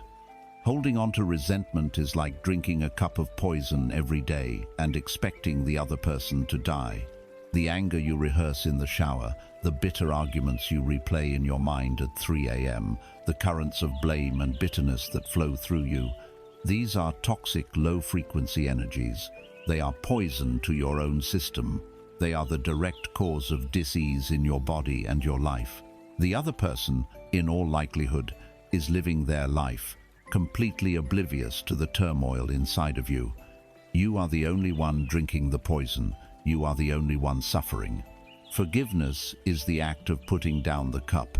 Imagine that every unresolved hurt creates an invisible, energetic cord that connects you to the person or event that caused the pain. This cord is not just a memory, it is a living channel. Down this channel, you unconsciously send trickles of your precious life force energy, your attention, your focus, your emotion, and back up this channel flows the toxic, low-frequency energy of the original event, keeping you perpetually tethered to the very pain from which you long to be free. Forgiveness is the conscious, deliberate act of severing this cord. It is you standing in your power and declaring, "I will no longer participate in this energetic exchange. I will no longer allow the past to feed on my present. I reclaim my energy. I reclaim my peace. I choose freedom." Let us walk through the sacred ritual of this release. Find a time and space where you will be undisturbed. Close your eyes and take several deep, calming breaths. Now, allow the image of the person you are ready to forgive to gently come to mind. See them standing before you in your imagination. First, acknowledge the truth of your pain.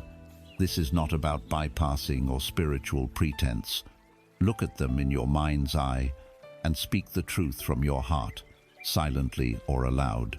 What you did hurt me deeply. It caused me immense pain, and I honor the reality of that experience. I honor the part of me that has been carrying this wound. Allow yourself for a moment to feel the echo of that pain without judgment. Now, for a moment of higher perspective. This is not to excuse them, but to free you. Consider that this person acted from their own level of consciousness, their own unhealed pain, their own architecture of lack. As the saying goes, hurt people hurt people. Their actions were likely a projection of their own inner torment. See if you can glimpse, just for a moment, the frightened child or the wounded soul inside of them that lashed out. In seeing their brokenness, you begin to depersonalize the attack. It was less about you and more about them. And now, the declaration of liberation. Looking at their image, say these words, or words that feel true to you. I have carried this pain for long enough. I see the situation with clarity, and now, for the sake of my own heart, for the health of my own body, and for the freedom of my own soul, I choose to release you. I sever the cord that binds us. I take back all of my energy that has been tied up in this story. I forgive you, not because you have earned it, but because I have earned peace. I release you from the prison of my resentment. I am free. As you say these words, visualize that energetic cord that connects you. See it shimmering between you. Then, in your hand, imagine that same golden axe of pure intention. With a deep and resolute breath, see yourself swinging it and severing the cord. Watch as it dissolves into particles of light.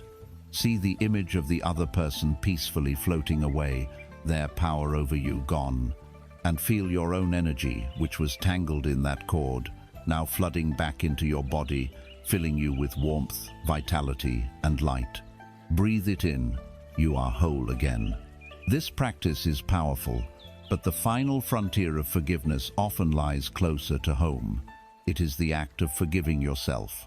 We are often our own cruelest jailers, holding ourselves hostage for mistakes we made when we were younger, less conscious, and operating from a place of fear or pain. This self-resentment is a direct contradiction to the inherent worthiness you have just claimed. It is an anchor of shame that must be released. So now, let us perform the same ritual for ourselves. Close your eyes and bring to mind a version of you from the past that you have been blaming, the you who made the business mistake, who hurt someone you loved, who wasn't there when you think you should have been. See that younger you standing before you, filled with the same fear and confusion they felt then. Look at this past self with the compassionate eyes of the watcher. Acknowledge the action. You made a mistake. You acted from a place of pain. Your actions caused consequences. Honor the truth. But then, bring in the higher perspective. You did the best you could with the level of awareness and the tools you had at that time. If you had known better, you would have done better. This is the ultimate, compassionate truth. Now, open your heart and speak to this past self. I have held you in judgment for too long. Today, that ends. I see your struggle. I see your fear. I honor the lessons we have learned from this. And I now, fully, completely, and unconditionally, forgive you. I release you from the burden of my perfectionism. I release the shame and the guilt. I welcome you back into the wholeness of my being. As you speak these words, see yourself stepping forward and embracing that younger you. Visualize them melting into your own heart, merging back into your being not as a source of shame, but as an integrated part of your journey, a source of wisdom. Feel the inner civil war come to an end. Feel the peace of self-acceptance. Forgiveness, for others and for yourself, is the ultimate energetic solvent. It dissolves the dense, crystalline structures of resentment and shame that have blocked the flow of abundance and joy into your life. The immediate result is a feeling of lightness, as if a great weight has been lifted from your shoulders. The long-term result is a profound clearing of your energetic field. The static is gone. The channel is clear. Your instrument, now tuned by gratitude, untethered from the past, founded in worthiness, and cleansed by forgiveness, is finally ready to play its true and magnificent song. You have done the deep, courageous work of clearing the vessel. You are no longer broadcasting the fractured signals of your past wounds. You are now a clean, open, and resonant channel. Now, with this pristine clarity, we can finally turn from the work of clearing what was and begin the joyous art of conscious creation. We can learn how to use our focused energy and our sanctified imagination to deliberately and beautifully build the reality that is to come. You have arrived. You have done the courageous and sacred work of clearing the channel of your being. The static of the mind has been quieted. The anchors of the past have been cut. The fallacy of unworthiness has been dissolved, and the solvent of forgiveness has cleansed the residue of old pains. You are now standing in a place of profound inner clarity and peace. The vessel is empty, clean, and ready. Ready for what? Ready to be filled, ready to be aimed, ready to become a conscious and deliberate creator of your reality. Now, the true joyous adventure begins. We are now ready to engage with the most potent, most magical, and most misunderstood divine faculty you possess, your imagination. You were taught, as a child, that imagination was a lovely but ultimately frivolous thing. It was for playtime, for fantasy, for escaping reality. You were taught that to be a successful adult, you had to put away your imagination along with your other childhood toys and focus on the real world. Today, we are here to reveal to you that this was the most profound misdirection you ever received. In encouraging you to abandon your imagination, the world inadvertently taught you to abandon the very workshop of God, the creative studio of the cosmos, the control panel for reality itself. For imagination is not an escape from reality. Imagination is the loom upon which reality is woven. The mystics and the quantum physicists are again in agreement on this point. The world you perceive as solid and fixed is, at its core, a shimmering fluid field of infinite potential, a sea of unformed energy waves, waiting for a command, waiting for a blueprint. This quantum field is the raw material of creation, and the tool that collapses the wave of infinite possibility into a single tangible particle of experience is the focused, feeling-filled consciousness of an observer. That observer is you, and the primary tool you use to give form to this formless energy is your sanctified imagination. But this is not the idle daydreaming of a mind lost in fantasy. that is unfocused, passive imagination, which creates a chaotic and unfocused life. The art of conscious creation, the art we will learn now, is aligned imagination. It is focused, disciplined, and potent. It rests upon two unshakable pillars: clarity of vision and the feeling of the wish fulfilled. The first pillar is clarity. You must have a clear idea of what you wish to experience. The universe delights in specifics. A vague intention creates a vague result. However, this is not about obsessing over every tiny detail or, crucially, figuring out the how. The how is the universe's domain, and its ways are infinitely more ingenious than your conscious mind can conceive. Your job is the what. Not, I want more money, but rather, I am living a life of financial freedom, ease, and security. Not, I want to find a partner, but I am in a loving, joyful, and supportive relationship. Focus on the end result, the state of being you wish to inhabit. Define the destination, and let the universe map the route. This brings us to the second and most vital pillar, the feeling of the wish fulfilled. This is the secret that has been missed by so many who have tried and failed to consciously create their lives. A thought, a mental picture, is merely a blueprint. It is inert. The energy, the magnetic force, the creative power that breathes life into that blueprint is feeling. Emotion is the fuel. You do not attract what you simply think about. You attract what you deeply feel to be true. The purpose of the imaginal act is not to see something in the future. It is to generate the feeling of it being real, right now. In doing so, you change your frequency in the present moment. You begin broadcasting the signal of your desire as an accomplished fact. And the law of resonance dictates that the universe must bring you circumstances and events that match this new broadcast. So, how do we practice this art? We enter the simulator. Your imagination is the ultimate reality simulator. In it, you can test drive any reality you choose. And if you stay there long enough to feel its reality, your subconscious mind and the universe accept it as fact and begin to orchestrate its arrival. Let this be your sacred practice. Find a time, ideally as you are drifting off to sleep at night or in a quiet, meditative state, when your conscious, analytical mind is relaxed and drowsy. This is the state akin to sleep, when the veil between the conscious and subconscious is at its thinnest. First, having clarified your desire, construct a short, simple scene that would imply it is already fulfilled. The key here is implication. You do not imagine the moment of getting the thing. You imagine a moment after it has happened. If your desire is financial freedom, do not imagine a lottery win. Instead, imagine a friend saying to you, "Isn't it wonderful how everything worked out for you?" And you responding, "Yes, it truly is." If your desire is a new home, don't imagine signing the papers. Imagine yourself standing in the living room, smelling the fresh paint, feeling the key in your hand, and feeling a wave of profound peace and gratitude as you think, "I am home."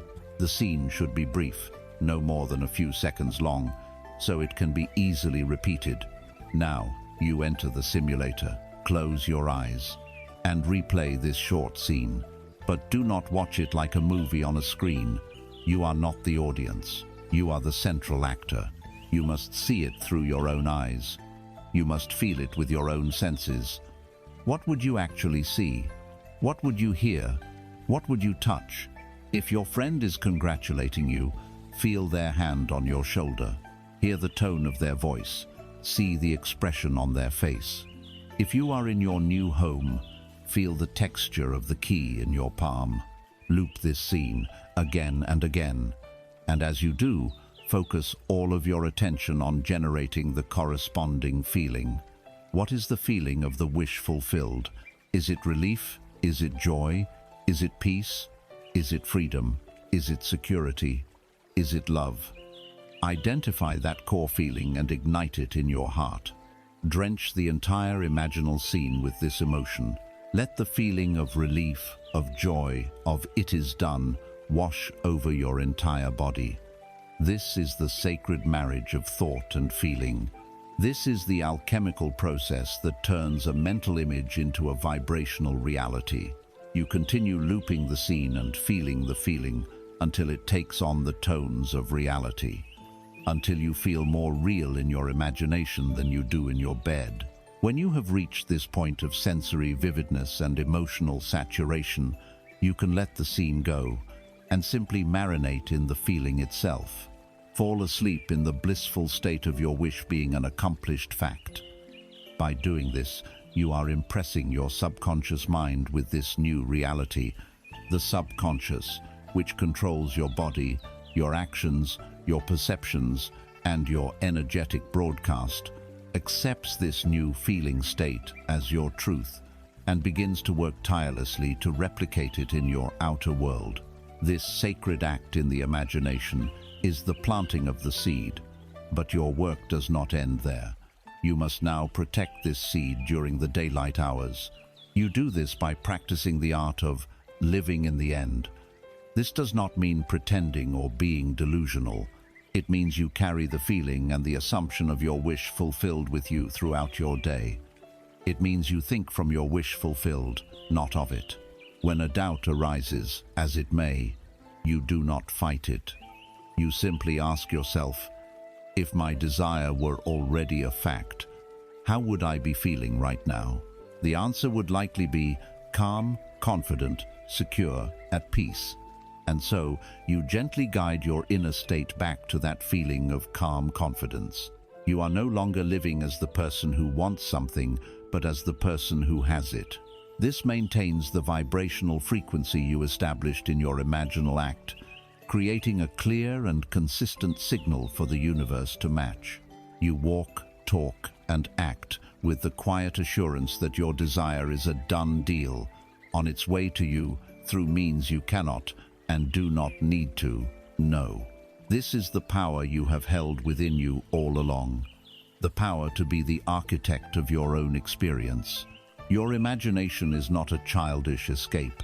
It is the divine faculty of creation. By uniting a clear vision of an end result with the genuine, heartfelt feeling of that result being a present reality, you create a powerful magnetic blueprint, a vibrational mold that the universe, by its very laws, must fill. You have now learned to plant the seed of your desire into the fertile soil of the quantum field. You have impressed this new reality upon the universal subconscious mind. To water this seed, to tend to it, and to command it to grow with even greater authority and speed, we must now align our inner imaginal world with our outer expression. We must engage the second great creative faculty, the power of the spoken and unspoken word. We must learn the sacred art of speaking things into being.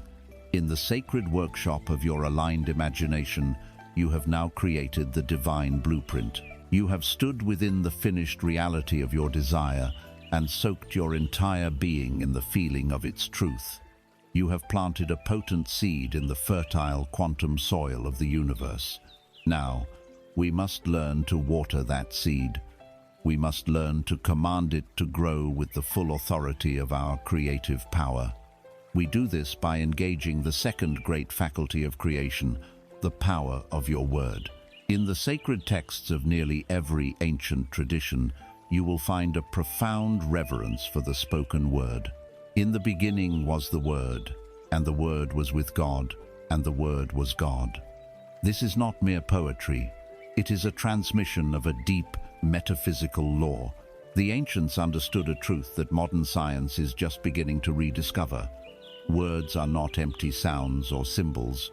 Words are things. They are vessels of energy. They are crystallized thought, given form, and projected into the world through the power of vibration. The science of cymatics demonstrates this beautifully. When sound waves are passed through a medium like water or sand on a plate, they organize the particles into intricate, beautiful geometric patterns. A low, discordant frequency creates a chaotic, messy shape. A high harmonious frequency creates a stunning, coherent mandala. This is a physical law. Sound brings form to the formless. Now, consider this. If a simple, single-frequency sound can bring order and geometry to inert sand, imagine what the complex frequencies of your own words, spoken with the immense power of human emotion and intention, are doing to the living, intelligent, and responsive energy field that is your life. Every word you speak and every word you think is an incantation. It is a spell you are casting, a command you are giving to the universe and to your own subconscious mind. For years, you have been a powerful magician, casting potent spells, but you have been doing so unconsciously. You have been building the reality you experience, moment by moment, with the raw material of your own vocabulary. It is time to look at the spells you have been casting. Become, for a day, a silent observer of your own language. Listen to the words you use to describe your life, your finances, your health, your potential. What do you hear? Do you hear the constant, low-grade incantation of lack? I'm so broke.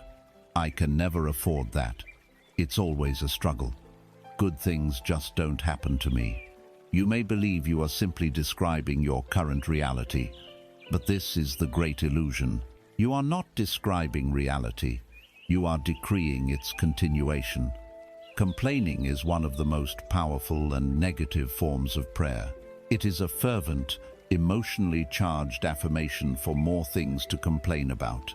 The universe, being an impartial servant, hears your passionate, feeling-filled declaration of "I am broke," and dutifully responds, "As you wish." Listen to the spells of limitation you cast upon your own identity. I'm just not a morning person. I'm terrible with names. I've never been good with money. These are not facts. They are prison bars you have forged with your own tongue. Each time you repeat them, you thicken the bars, reinforcing the identity of a limited self and instructing the universe to block any evidence to the contrary.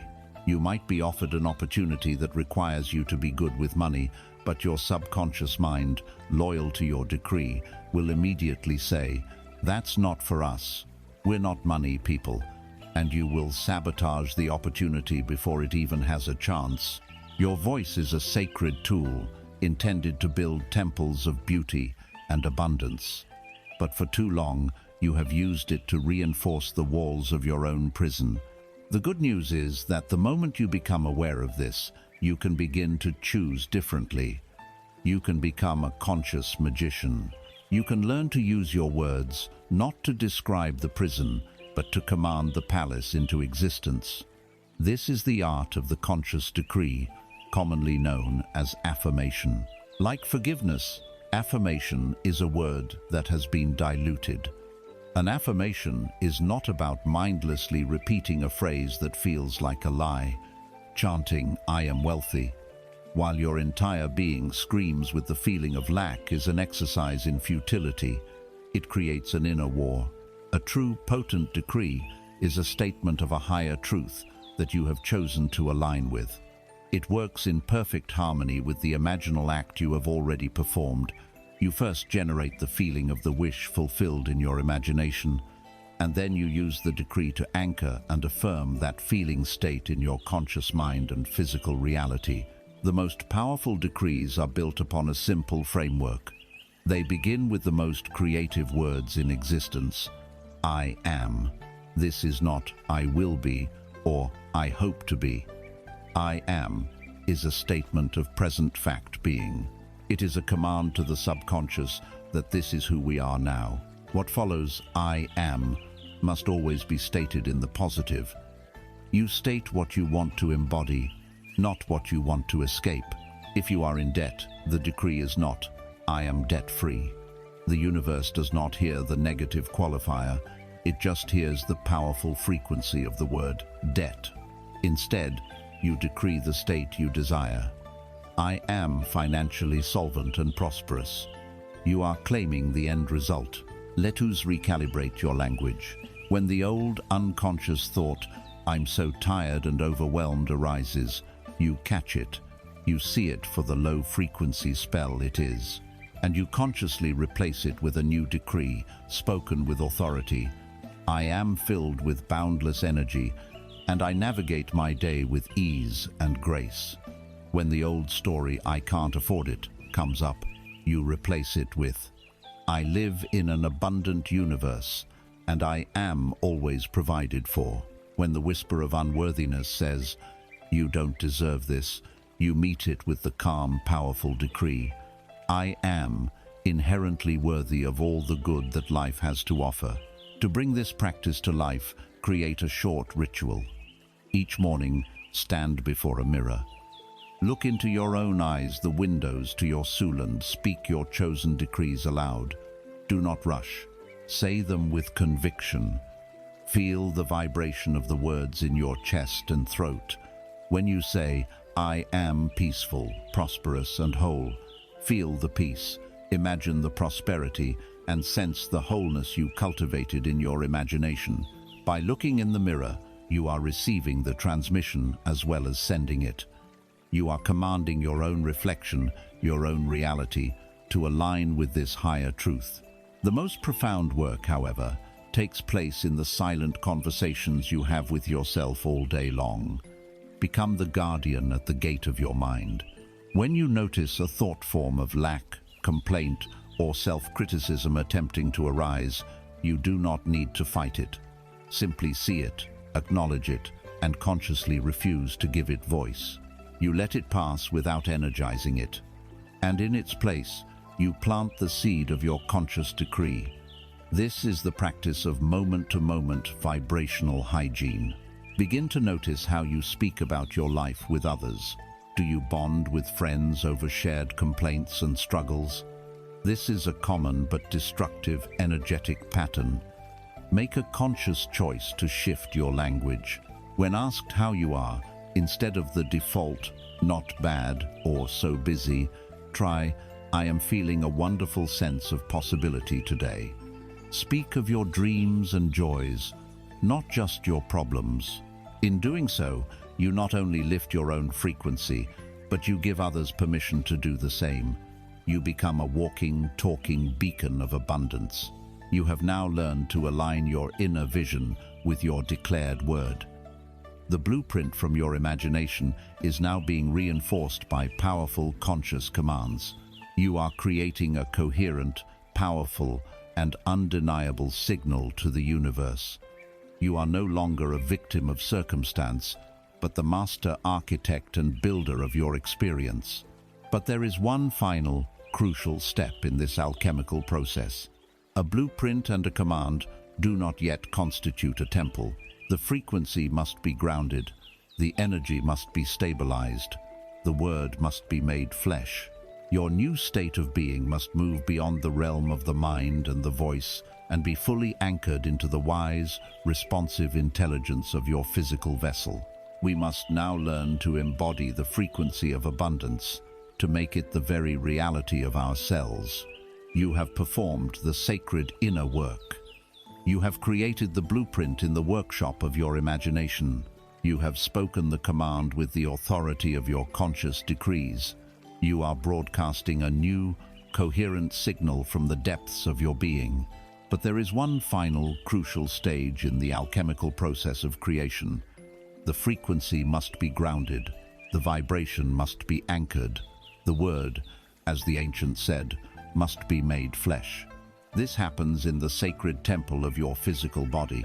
For too long, you have treated your body as a mere vehicle to carry your mind around, a beast of burden to be disciplined, criticized, and ignored.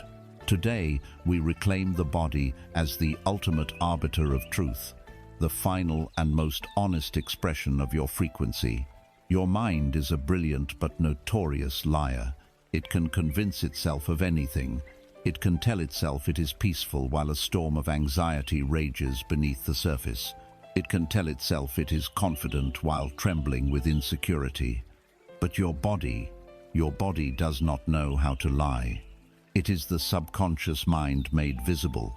It is a sophisticated and exquisitely sensitive barometer, constantly, faithfully, and accurately reflecting your true energetic state.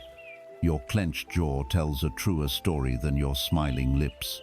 Your shallow breathing reveals a deeper truth than your calm-sounding words. Your knotted stomach exposes the fear that your brave thoughts try to conceal. The body holds the score. It is the living testament to the frequency you are truly inhabiting. To become a master of your frequency, you must become a master of inhabiting your body. Let us first become aware of the physical signature of lack, for it is a state you have known intimately. Think of a time you felt deep anxiety or fear. Where did you feel it in your body? Notice the pattern. The breath becomes shallow, quick, and high up in the chest. The heart begins to race. The shoulders hunch forward and rise toward the ears, as if bracing for a physical blow. The stomach clenches. The jaw tightens. This is the fight or flight response, a primal program for survival. When you are living in a state of worry about the future, you are holding your body in a chronic, low-grade state of emergency. You are broadcasting a powerful frequency of "I am not safe," and the universe responds by sending you more experiences that validate this feeling. Now, consider the physical posture of unworthiness or shame. It is one of contraction. The shoulders slump, the chest caves inward to protect the heart, the gaze is downcast. It is a physical attempt to become smaller, to take up less space, to be less visible. This posture broadcasts a frequency of "I am not worthy of receiving," and it energetically closes you off from the flow of good that is trying to reach you. Living in these states floods your system with stress hormones like cortisol and adrenaline, creating a toxic inner environment that literally breaks down your physical health over time. This is the frequency of lack made flesh. Now, let us turn to the glorious opposite. Let us explore the physical signature of abundance. We will use our metaphor. Imagine your body is the rich, dark, fertile soil in which the seed of your desire, the seed you planted with your imagination, is to grow. You can have the most potent seed in the world, and you can shine the powerful sunlight of your focused attention upon it. But if the soil itself is hard, dry, and compacted with the toxins of stress, the seed cannot take root, it cannot sprout.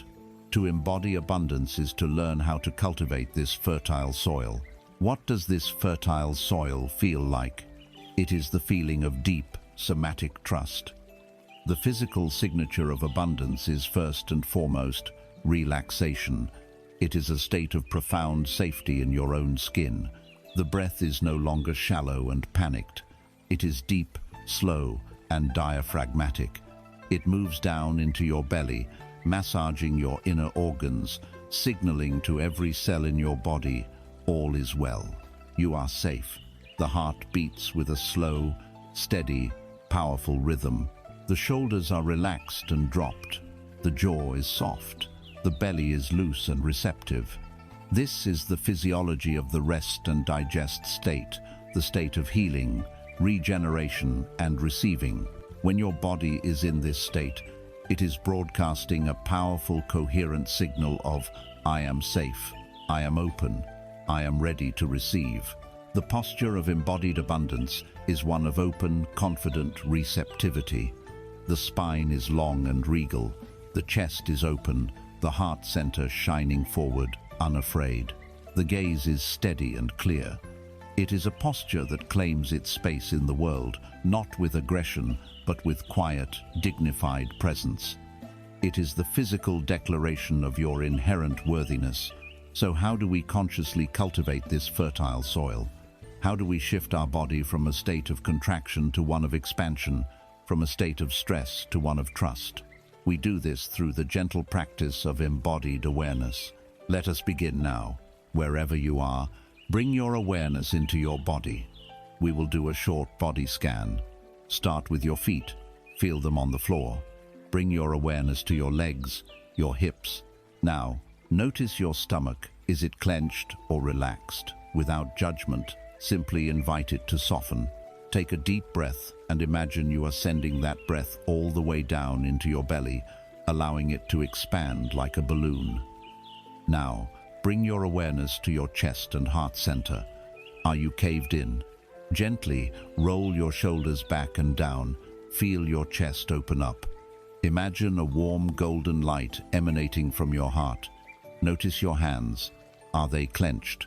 Invite your fingers to unfurl. Feel the energy in your palms. Finally, bring your awareness to your jaw, your brow, your scalp. Consciously release any tension you find. Let your jaw hang slack. Smooth your brow. This simple act of bringing loving, non-judgmental attention to your body and consciously inviting it to relax is a profound act of frequency shifting.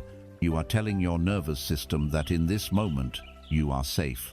Now, let us anchor this new state to your desire. Recall the imaginal act you performed. Remember the core feeling of your wish already being fulfilled, the feeling of relief, of joy, of peace. As you feel that emotion now, scan your body and find where that feeling lives. Is it a warmth that spreads through your chest, a feeling of lightness in your head, a calm stability in your gut? Locate the physical sensation of your wish fulfilled. This is your somatic anchor. Throughout your day, you can now return to this physical sensation, this anchor, to instantly bring yourself back to the frequency of your desire as an accomplished fact. Your body now becomes your most trusted guide, your infallible compass. As you move through your life, when faced with decisions, learn to consult your body before your mind. The mind can be deceived by logic and fear, but the body knows the truth of vibration.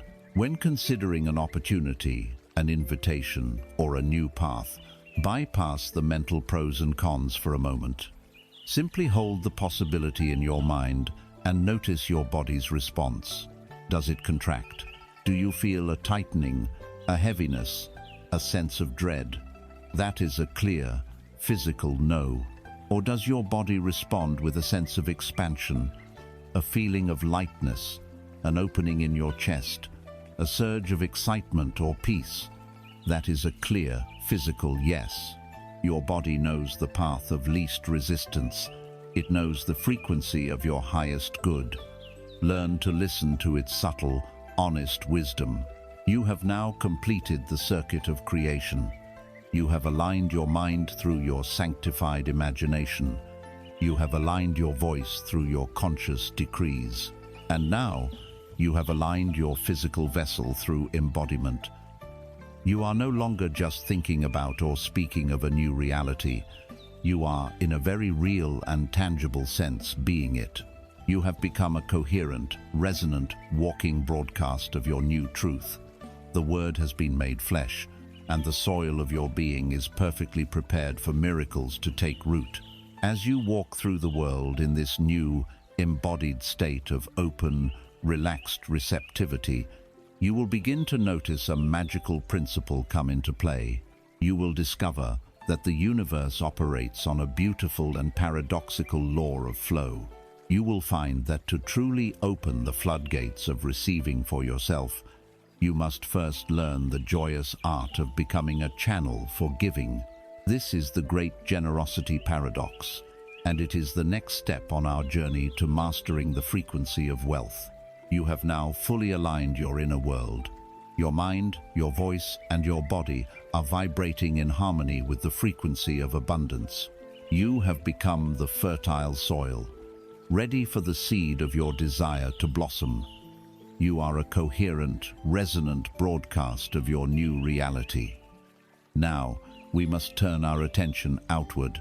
We must understand how to engage with the world from this new state of being, and in doing so, we will uncover one of the most beautiful and seemingly paradoxical laws of the cosmos. To truly receive, you must first joyfully give. This is the great generosity paradox. Look to nature, the purest expression of universal law. Nothing in nature hoards. The sun does not store its light.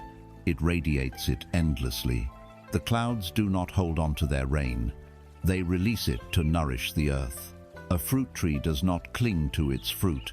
It offers it freely, trusting that the same life force that produced this harvest will produce the next. The entire universe is a dynamic, breathtaking system of flow, of circulation, of a constant dance between giving and receiving. Stagnation is death. Flow is life. Now, consider the consciousness of lack, the scarcity mindset. It believes that life, love, and resources are finite and limited.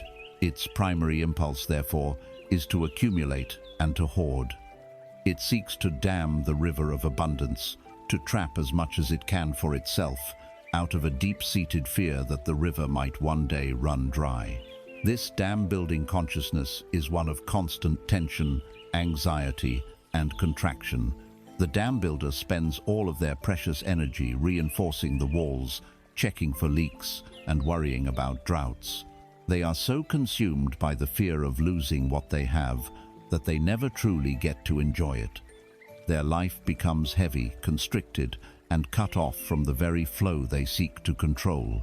The stagnant water behind the dam becomes murky and lifeless. This is the energy of a closed fist. Today, you are invited to adopt a new consciousness, the consciousness of the channel. The channel knows a profound truth. The river of abundance is infinite, and its source is inexhaustible.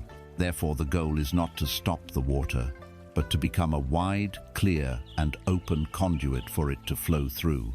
The channel understands that its purpose is to receive from the infinite source and to give to the world around it. The joy for the channel is not in possessing the water, but in feeling the magnificent, life-giving power of the current moving through it. This is the energy of an open hand. Herein lies the paradox that confounds the ego, but is perfect wisdom to the soul. The more freely a channel allows the river to flow through it to irrigate the valley beyond, the more the powerful current widens and deepens the channel itself. A small, constricted, stingy channel can only ever handle a trickle. A vast, open, generous channel is capable of handling a mighty torrent. Your capacity to receive is directly and inextricably linked to your willingness to give. By becoming a conduit for generosity, you are signaling to the universe, I am a trustworthy steward of your abundance. I am an open channel. You can send more because I will not hoard it. I will keep it in circulation. This is where the scarcity mind protests. But I have nothing to give. I am the one who is in need. This protest comes from a limited definition of generosity. You do not need to have millions in the bank to become a powerful channel of abundance. The universe deals in many currencies, and money is only one of them. You possess an infinite supply of other precious resources you can begin circulating right now. Begin with the currency of spirit. Give a genuine compliment to a stranger. Offer your sincere praise to a colleague for a job well done. Send a message to a friend, telling them why you appreciate them. This costs you nothing, yet it can change someone's entire day, and it immediately shifts your own frequency from one of internal focus to one of benevolent outward flow. Give the gift of your full, undivided presence. When you are with someone, put down your phone, quiet your inner chatter, and truly listen. To be fully seen and heard is one of the most profound gifts one human can give another. Give the currency of your unique talents. If you have a skill, share it. Offer to help a friend with something you are good at. If you are a writer, an artist, a musician, create something beautiful and share it with the world without expectation. You are allowing the creative energy of the universe to flow through you and bless others, which in turn widens your channel for more creative inspiration. Give the currency of simple kindness. Let someone go ahead of you in line at the store. Smile at people you pass on the street. Pick up a piece of litter that someone else has dropped. These small, anonymous acts are powerful declarations that you are here to contribute to the grace and harmony of the world, not just to take from it. And yes, there is the currency of money and physical resources, The key here is not the amount, but the energy with which it is given. An ancient and powerful spiritual practice is the concept of the tithe giving, away a set portion, traditionally 10% of what you receive. Let us reframe this not as a religious rule, but as a conscious practice of priming the universal pump. It is a powerful physical declaration of your trust in the law of flow. It is you saying to the universe, I know that my source is infinite, and I trust you so completely that I can joyfully release this portion, knowing that more is always on its way. If 10% feels like too much, start with 1%, or simply make a commitment to give a small amount, any amount, with a joyful and open heart on a regular basis. A single dollar given with a feeling of pure, expansive joy does more to widen your channel than $10,000 given with a grudging sense of obligation or a desire for recognition. The universe responds to the frequency, not the number. There is, however, another crucial side to this paradox. To be a healthy channel, you must be as good at receiving as you are at giving. For many spiritually minded people, this is the harder part. When someone offers you a genuine compliment, what is your first impulse? Is it to deflect it, to minimize it, to say, oh, it was nothing? To do so is to slap away the universe's gift. It is to put a block in your own channel. The practice here is to simply breathe, look the person in the eye, and say, thank you, I receive that. Feel the warmth of their appreciation land in your heart. You are honoring their gift and your own worthiness in one act. When someone offers to pay for your coffee, or gives you a gift, or offers to help you, allow it. Receive it with grace and gratitude. A healthy channel is open at both ends. By consciously adopting this mindset of circulation, you are fundamentally rewiring your relationship with abundance.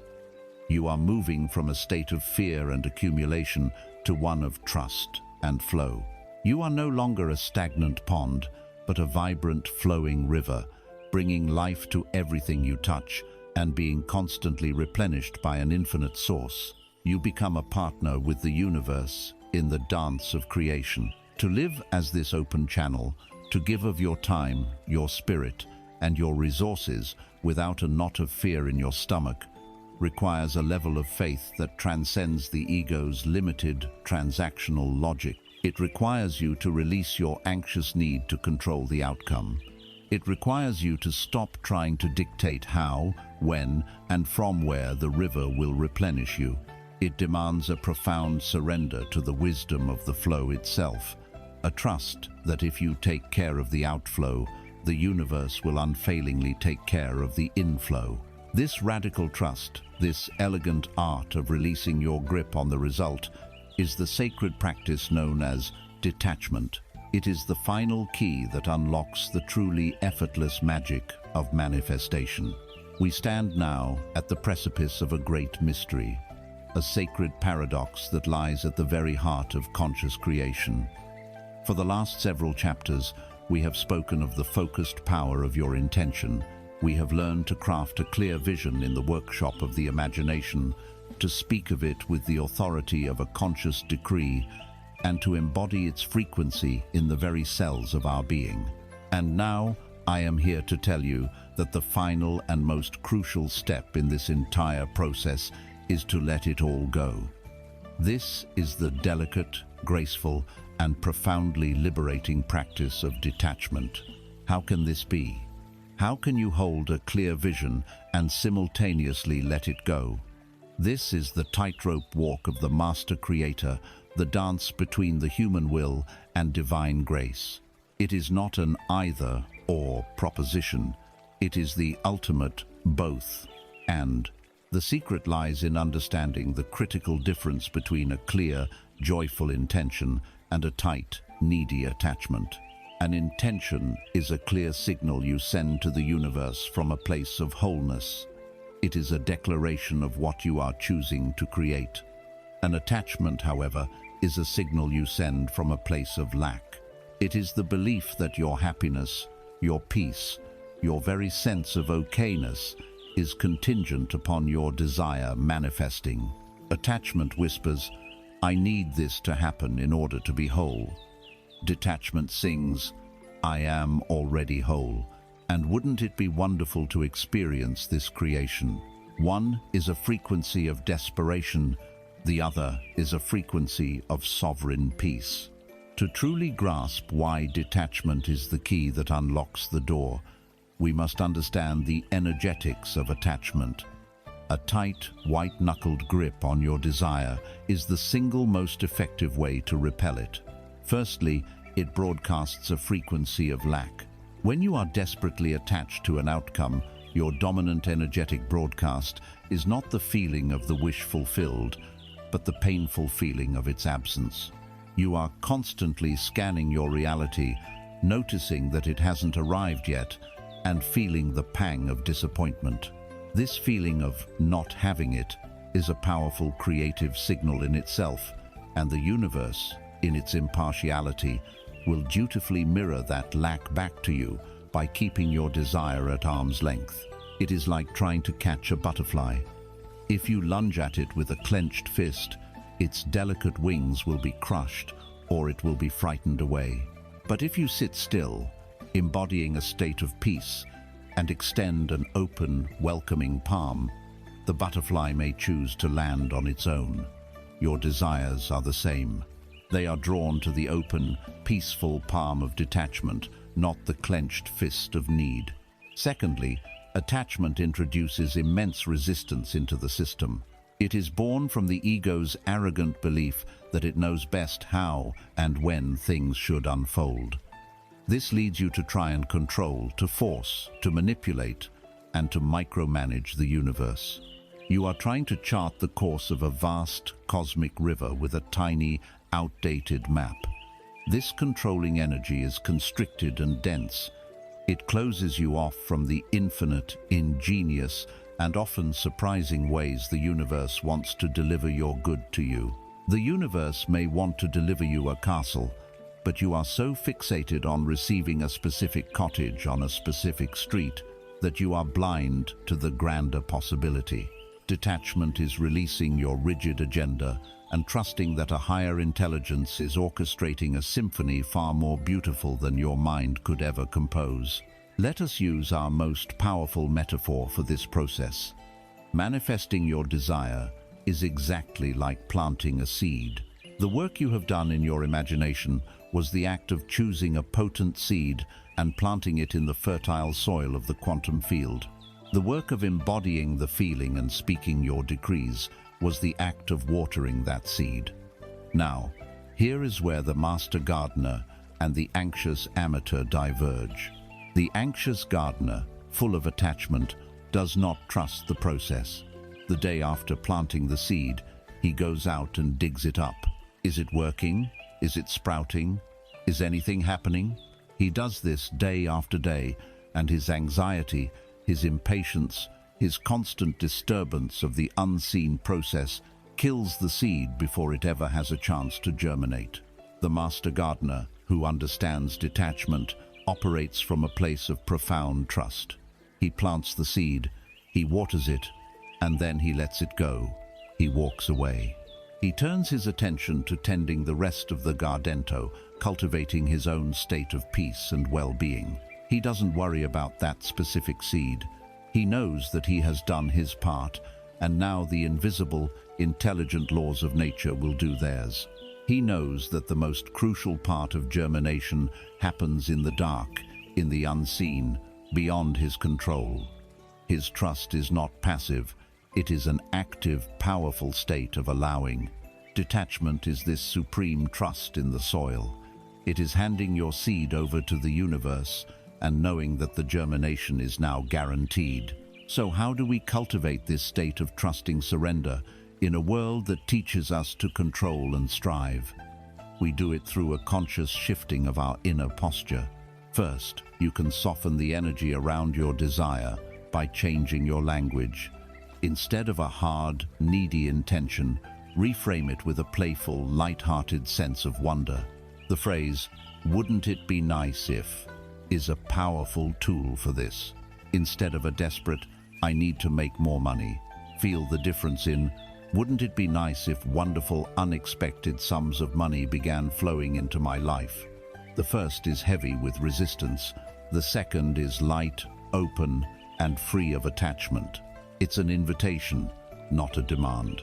Second, shift your primary focus from attaining the thing to cultivating the feeling. You believe the new car will make you feel free. You believe the relationship will make you feel loved. You believe the money will make you feel secure. The thing is just a symbol for the feeling. Realize that you can access the feelings of freedom, love, and security right now without any external conditions changing. Cultivate them through gratitude, meditation, and embodiment. When you become the source of your own desired feeling, you release the desperate, needy attachment to the external form. And paradoxically, once you no longer need it to be happy, the form is free to arrive with effortless grace. Third, perform a physical ritual of release. This can be profoundly effective for the mind that likes to hold on. Write your desire, your intention, on a piece of paper. Fold it carefully. As you do, infuse it with the feeling of the wish fulfilled. Then, place it in a special box, a universe box or a God box. As you close the lid, say aloud, I now release this desire to the infinite wisdom and intelligence of the universe. I trust that it will be brought to me in the perfect way and at the perfect time for the highest good of all concerned. My work is done. Your work begins. And so it is. This symbolic act of delegation can create a powerful internal shift from controlling to trusting. Finally, and most importantly, get busy with the joy of your life as it is now. If your happiness is on hold, waiting for your manifestation to arrive, you are in a state of deep attachment. The most powerful way to detach is to fall in love with your present moment. Find hobbies that bring you joy. Nurture your current relationships. Be grateful for the abundance you already have. The more you can source your happiness from within and from the now, the less you need the future outcome to be a certain way. Your well-being becomes unconditional, which is the highest and most magnetic frequency of all. Detachment is the ultimate act of faith. It is the serene confidence of the Creator who knows that once the inner work is done, the outer manifestation is inevitable. It is the final, graceful surrender that allows the universe to step in and work its magic. It is the shift from striving to allowing, from controlling to dancing, from being a warrior to being a witness of unfolding miracles. This profound act of letting go, of trusting the invisible forces of germination, becomes infinitely easier when you realize a fundamental truth of this journey. You are not doing this alone. You have not just planted a seed and abandoned it to the whims of chance. You have, in fact, just handed the blueprint of your desire to a silent, infinitely powerful, and utterly benevolent master builder who has simply been waiting for your clear instructions. This trust we call detachment is, in its highest form, the conscious activation of your sacred partnership with the universe itself. It is now time to formally meet your silent partner. The practice of detachment, of releasing your desire into the trusting silence of the unknown, can feel like a terrifying freefall for the ego. It is the ultimate act of surrender. This surrender becomes infinitely easier, however, when you realize you are not releasing your dream into a void. You are not abandoning your precious seed to the whims of chance. You are, in fact, placing it directly into the hands of the most powerful, intelligent, and benevolent ally you will ever have. You are activating a sacred and timeless relationship. It is time to formally meet and consciously engage with your silent partner in creation, the universe itself. For most of your life, you have likely been conditioned to see the universe in one of two ways: either as a cold, random, and indifferent machine, a chaos of colliding atoms where you are nothing more than a biological accident, or as a stern, judgmental patriarch, a cosmic scorekeeper monitoring your every move. In either model, you are fundamentally alone, and the world is a place of struggle. You must fight against the chaos or appease the judge to get what you want. This old paradigm is the source of all striving, anxiety, and feelings of separation. We are here today to permanently dissolve that illusion. The universe is not a battlefield, it is a dance floor. It is not an adversary, it is your ultimate ally. It is not a machine, nor is it a judge. It is a living, conscious, responsive, and infinitely intelligent field of energy that is fundamentally on your side. You can call it life, God, source, spirit, the quantum field. Your higher self, the name, is utterly irrelevant. What matters is that you begin to cultivate a personal, relational understanding that you are one half of a magnificent, co-creative team. Your expansion is its expansion. Your joy is its joy. You are its way of experiencing the universe in a unique and specific form. You are not a stranger here. You are its beloved child, its trusted partner, and its hands in the world of form. Every great partnership thrives on a clear understanding of roles and responsibilities. This divine partnership is no different. Your confusion and struggle have arisen from one simple mistake. You have been trying to do your partner's job. Let us clarify the partnership agreement. Imagine you are building a magnificent house. Your role in this partnership is that of the architect. You have a very specific, crucial, and powerful job description. First, it is your job to dream, to have the vision. You decide what the house will look like. How many rooms will it have? What is its style? What feeling will it evoke? This is the power of your desire and imagination. You must have the courage to draw up a clear and beautiful blueprint. Second, it is your job to generate the frequency of the finished home. You must walk through the blueprint in your mind, feeling what it will feel like to live there. The peace, the security, the joy. Your work is entirely in the realm of vision and vibration. That's it. That is your whole job. The universe's role is that of the master builder. Its job description is equally specific. It is in charge of all logistics and construction. The master builder has access to resources you cannot fathom. It knows every skilled tradesperson in the city, has all the supply chains mapped out, and can see the entire city grid, including the underground power lines and waterways you are completely unaware of. Its job is to handle the how, the when, and the where. It will source the materials, hire the crew, schedule the work, and handle all the complex orchestration required to turn your blueprint into a physical structure. Its work is entirely in the realm of manifestation and physical organization. Now, see where the problem has been.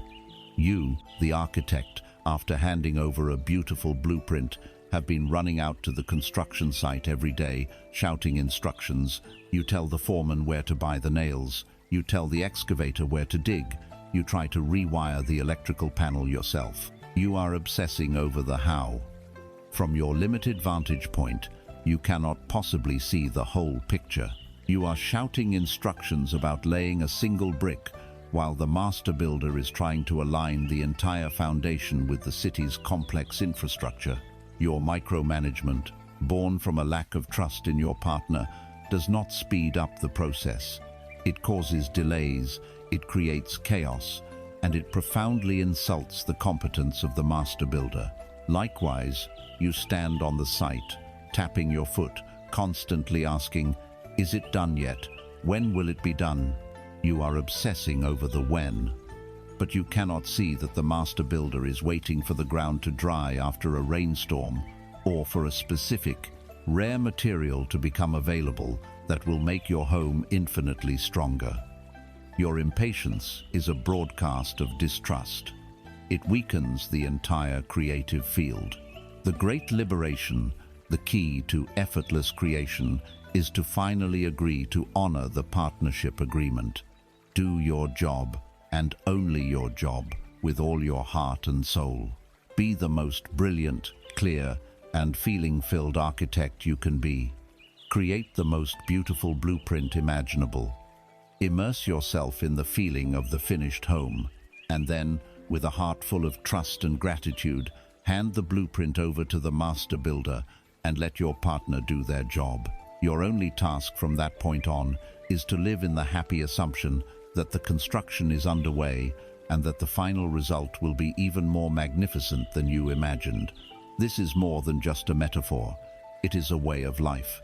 And like any healthy relationship, this partnership deepens with communication and acknowledgement. So, how do you cultivate this relationship on a daily basis? You begin by talking to your partner, not in formal, stilted prayer, but as you would to your wisest and most powerful friend. In the morning, you can say, "Good morning, universe. Thank you for this day.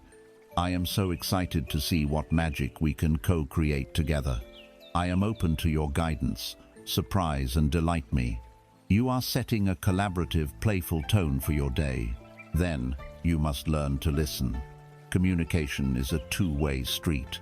The universe is constantly speaking to you, offering guidance, encouragement, and direction.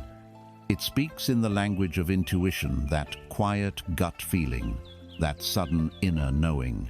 It speaks through signs and synchronicities, which we will explore next. It speaks through other people, through the lyrics of a song, through the passage in a book. You must cultivate the stillness to be able to hear these whispers. And when your partner delivers, you acknowledge them. When a perfect parking spot opens up right in front, don't just dismiss it as luck. Offer a silent or spoken, "Thank you, universe. That was elegant." When you receive an unexpected check in the mail or a solution to a problem appears out of the blue, acknowledge your partner's handiwork. "Wow, thank you. I see you working on my behalf." This simple act of acknowledgement, of gratitude, strengthens the relational bond. It makes the universe feel like a cherished collaborator, which in turn encourages an even greater flow of benevolent intervention. Finally, you learn to trust your partner's expertise, especially when things don't seem to be going according to your plan. Sometimes, a no is a divine protection. A closed door is redirecting you away from a path that was not for your highest good. A delay is allowing for other, more important components to fall into place. The master builder can see the traffic patterns, the coming weather, and the structural integrity in a way the architect cannot. Trusting the detours and the delays is the ultimate sign of a mature and unshakable partnership. You are not, and have never been, alone in this journey. You are not a tiny, insignificant being fighting against a hostile world. You are one half of the most powerful and magnificent creative team in existence. Your joy, your growth, and your successful creations are the universe's primary agenda. Life is not happening to you, it is happening for you and through you. Living in this conscious partnership transforms your entire experience of life, from a grim struggle to a magical collaboration. You no longer need to carry the impossible weight of figuring everything out. You do your part, you hold the vision and the feeling, and you trust your infinitely capable partner to handle the rest. But how do you know your partner has received your blueprint? How can you be sure the construction is underway? Your partner loves you, and it delights in leaving you little notes of encouragement, little winks and nods to let you know you are on the right path. To deepen this relationship, you must learn to read this beautiful, subtle, and deeply personal language. You must learn to decode the language of synchronicities. As you continue to walk this path, embodying your new frequency, trusting your silent partner, and allowing the universe to orchestrate the details of your creations, something magical will begin to happen. The world around you will start to talk back. The rigid separation you once felt between your inner world and the outer world will begin to dissolve. You will start to notice a pattern, a rhythm, a responsive intelligence in the fabric of your daily life. You are learning to hear the whispers of the universe. This is the beautiful and confirming language of synchronicity. The great psychologist Carl Jung, who coined the term, described synchronicity as a meaningful coincidence.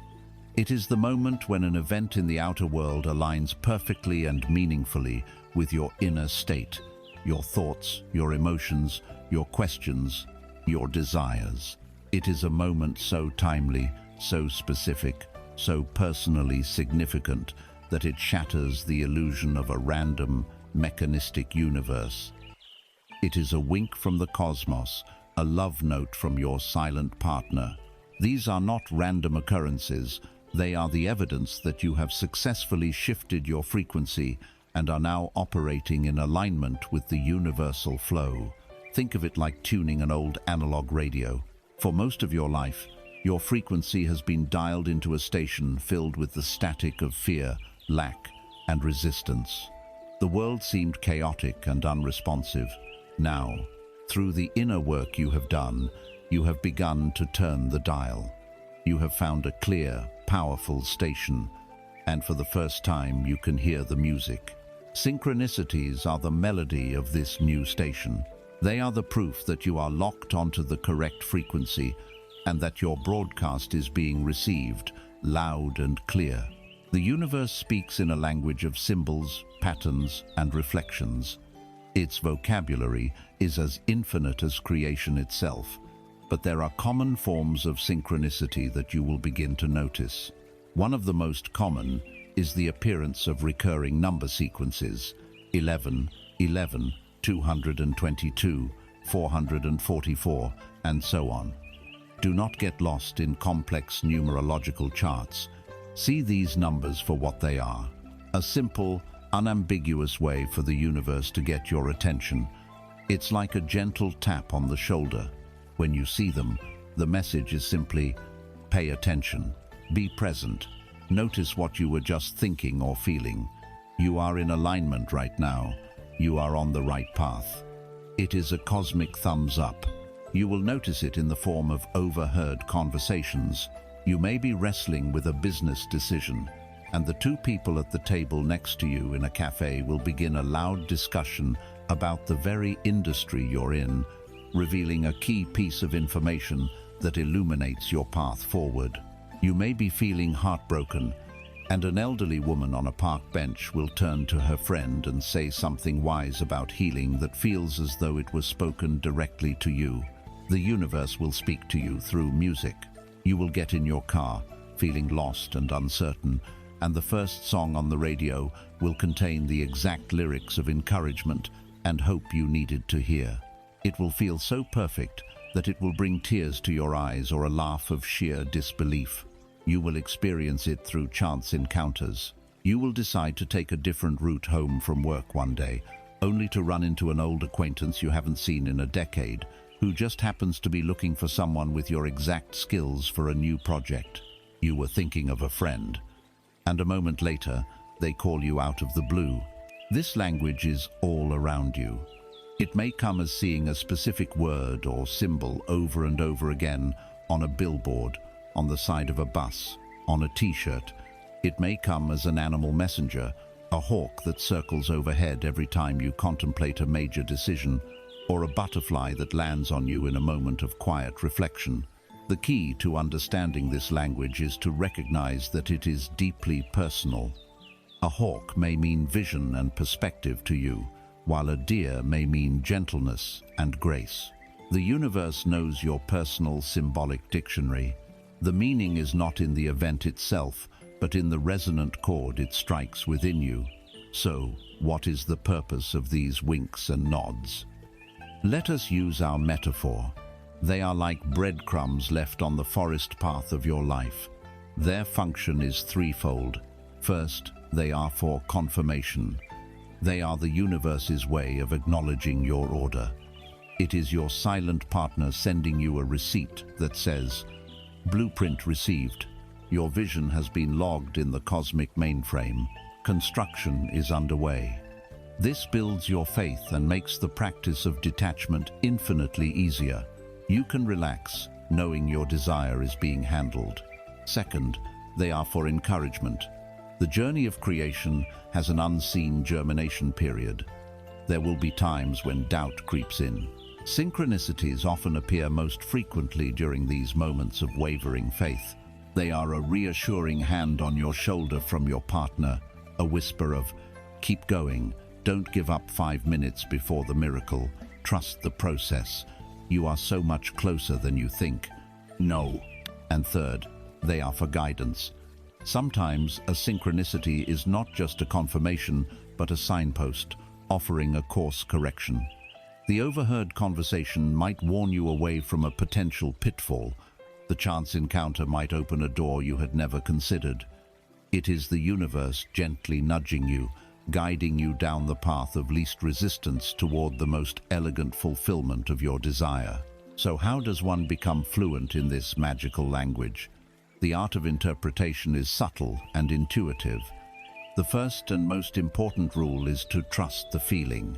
A true synchronicity will land with a distinct energetic signature.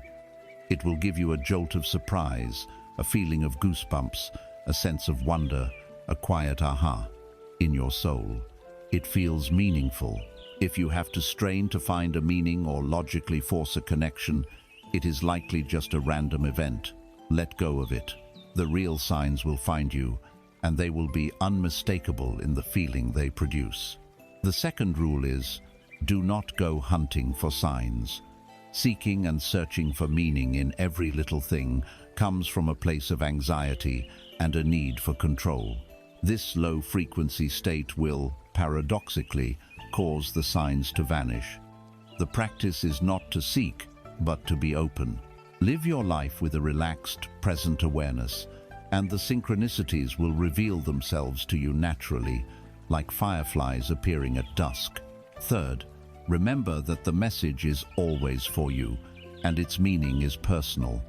While you can explore traditional interpretations of symbols, your primary tool for decoding is your own intuition.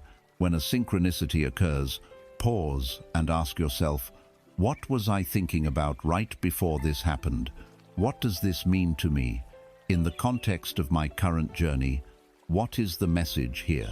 The answer that arises in the quiet of your own heart is the right one.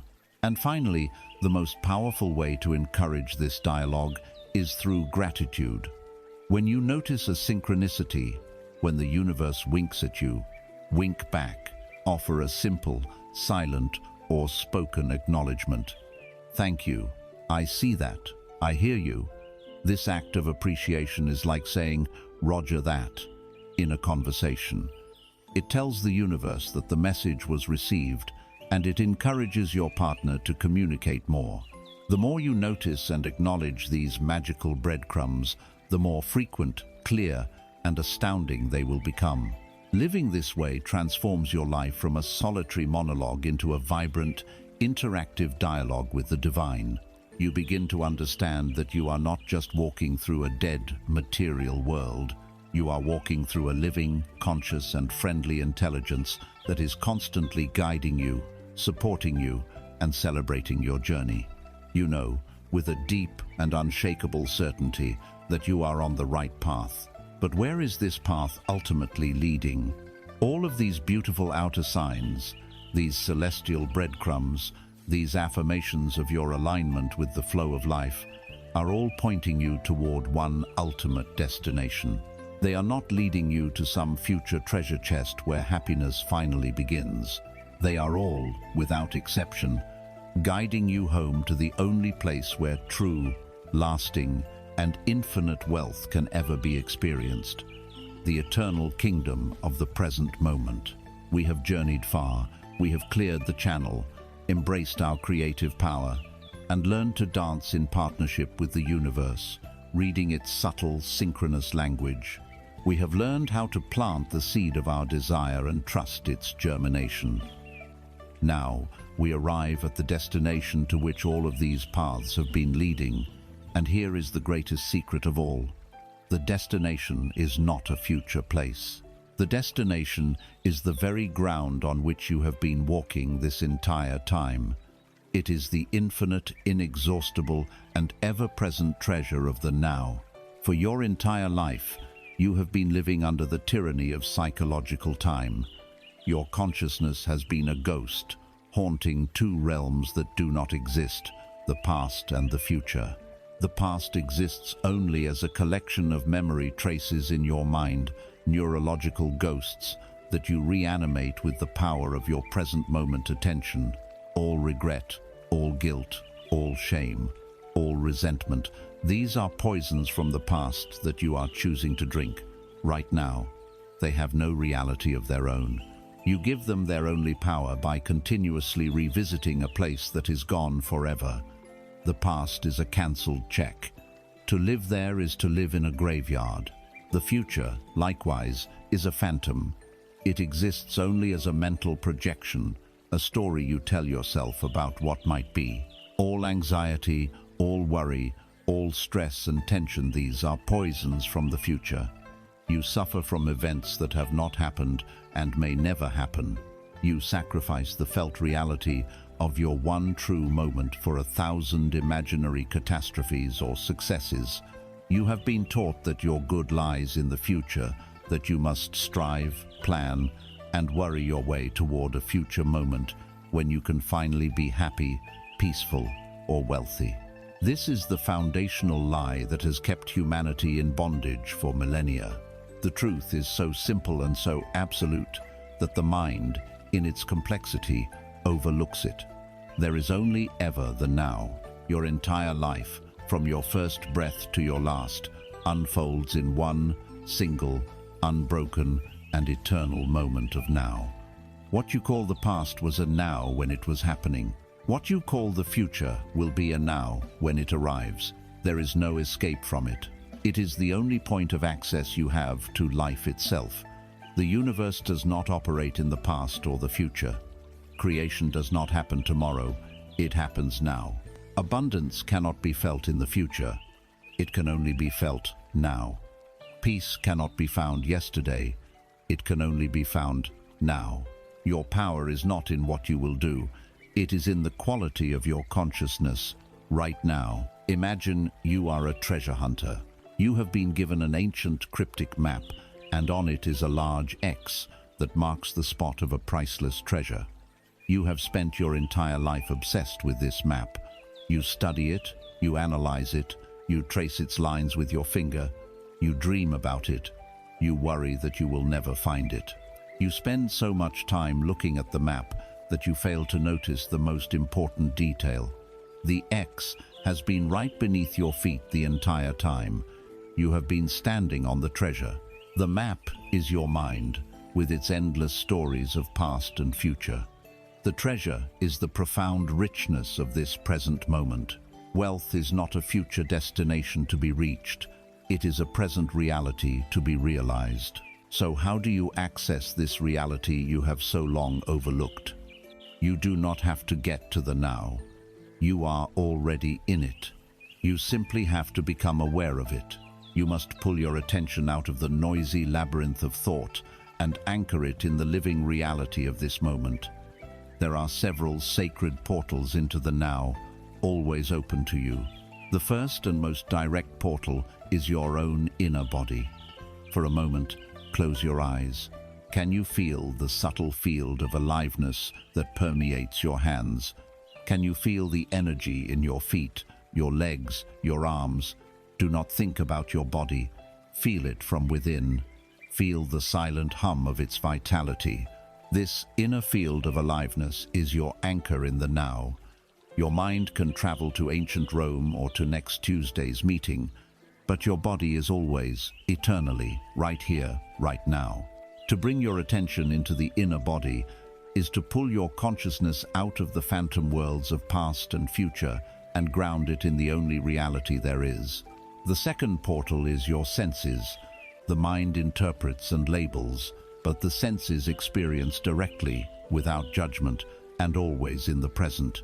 Practice this now. Just for a moment, listen. Hear the sounds around you, the hum of a fan, a distant bird, the sound of your own breathing. Hear them not as fan or bird, but as pure vibration, pure sound. Now, open your eyes and look at an object near you. A flower, a cup, a pen. Look at it as if you have never seen it before.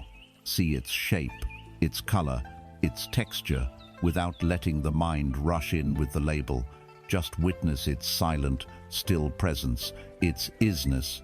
Feel the air on your skin. Feel the texture of your clothes. To drop fully into your senses is to drop fully into the now. And what do we find here, in this rediscovered kingdom? The first thing we discover is an absence of problems. A problem is a mental construct. It requires time to exist. It is the gap between what you think should be happening and what is happening. It is a story you tell yourself, fueled by past regrets and future fears.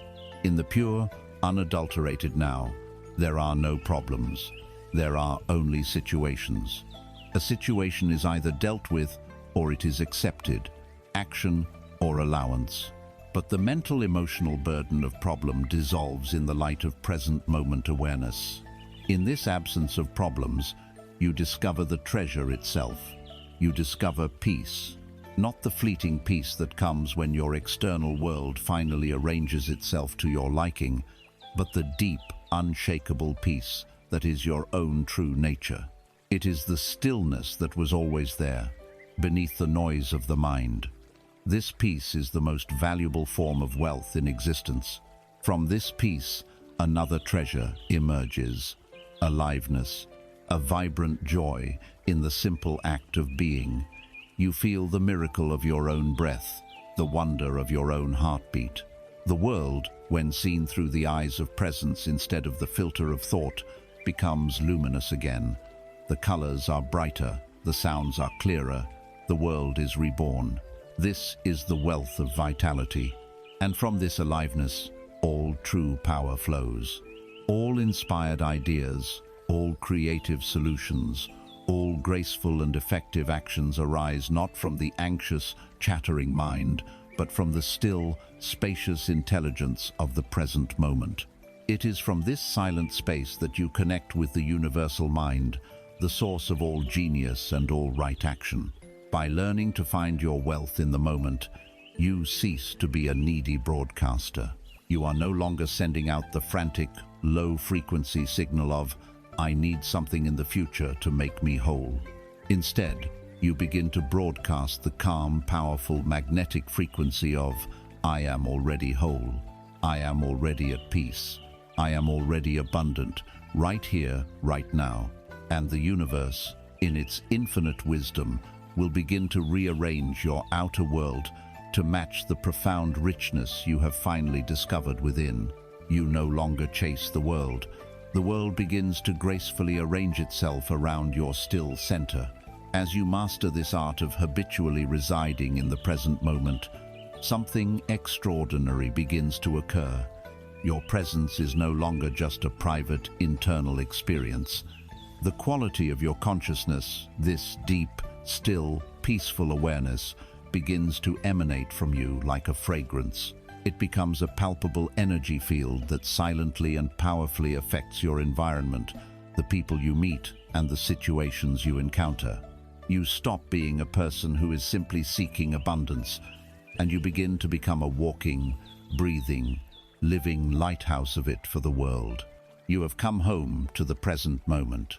You have discovered that all the wealth you were ever seeking, the peace, the joy, the aliveness, was never in a future destination, but was waiting for you in the timeless, sacred space of the now. As you learn to habitually reside in this state of present moment awareness, a miraculous transformation begins to take place. The journey subtly shifts its focus.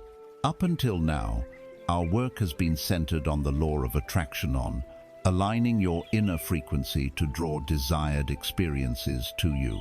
Now, as your frequency becomes more stable, more coherent, and more powerful, you graduate to a higher law. You begin to operate under the law of radiation. You are no longer just a magnet pulling your good towards you. You have become a star. Your primary function is no longer to attract, but to radiate. The peace and wholeness you have cultivated within are no longer just a private, internal state. They begin to emanate from you as a palpable energy field, a silent frequency that extends beyond the boundaries of your body and begins to influence the world around you. You have become a walking, breathing lighthouse of abundance. To understand this new role, we must first release our old way of trying to impact the world. The old, ego-driven way is that of the frantic tugboat. The tugboat sees the world as full of problems to be solved and people to be fixed. It sees the ships tossed in the stormy sea of their own fear and confusion, and it believes its job is to rush out, attach a rope, and single-handedly tow each one to safety. The tugboat works tirelessly. It burns immense amounts of fuel. It shouts advice over the wind. It strains its engines trying to pull ships that often do not want to be pulled.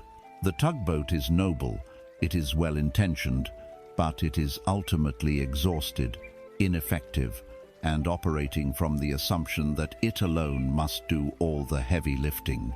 This is the energy of doing, of striving, of forceful intervention.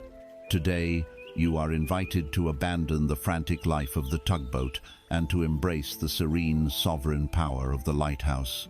The lighthouse has a much different and far more powerful understanding of its purpose. The lighthouse does not chase after ships. It does not shout advice. It does not worry about the ones that are sailing toward the rocks. The lighthouse has only one job: to be itself. Its job is to stay firmly rooted in its foundation on the solid rock. This is your connection to source, to being, to the present moment. Its job is to tend to its own inner light, to make sure its lamp is fueled and its glass is clean.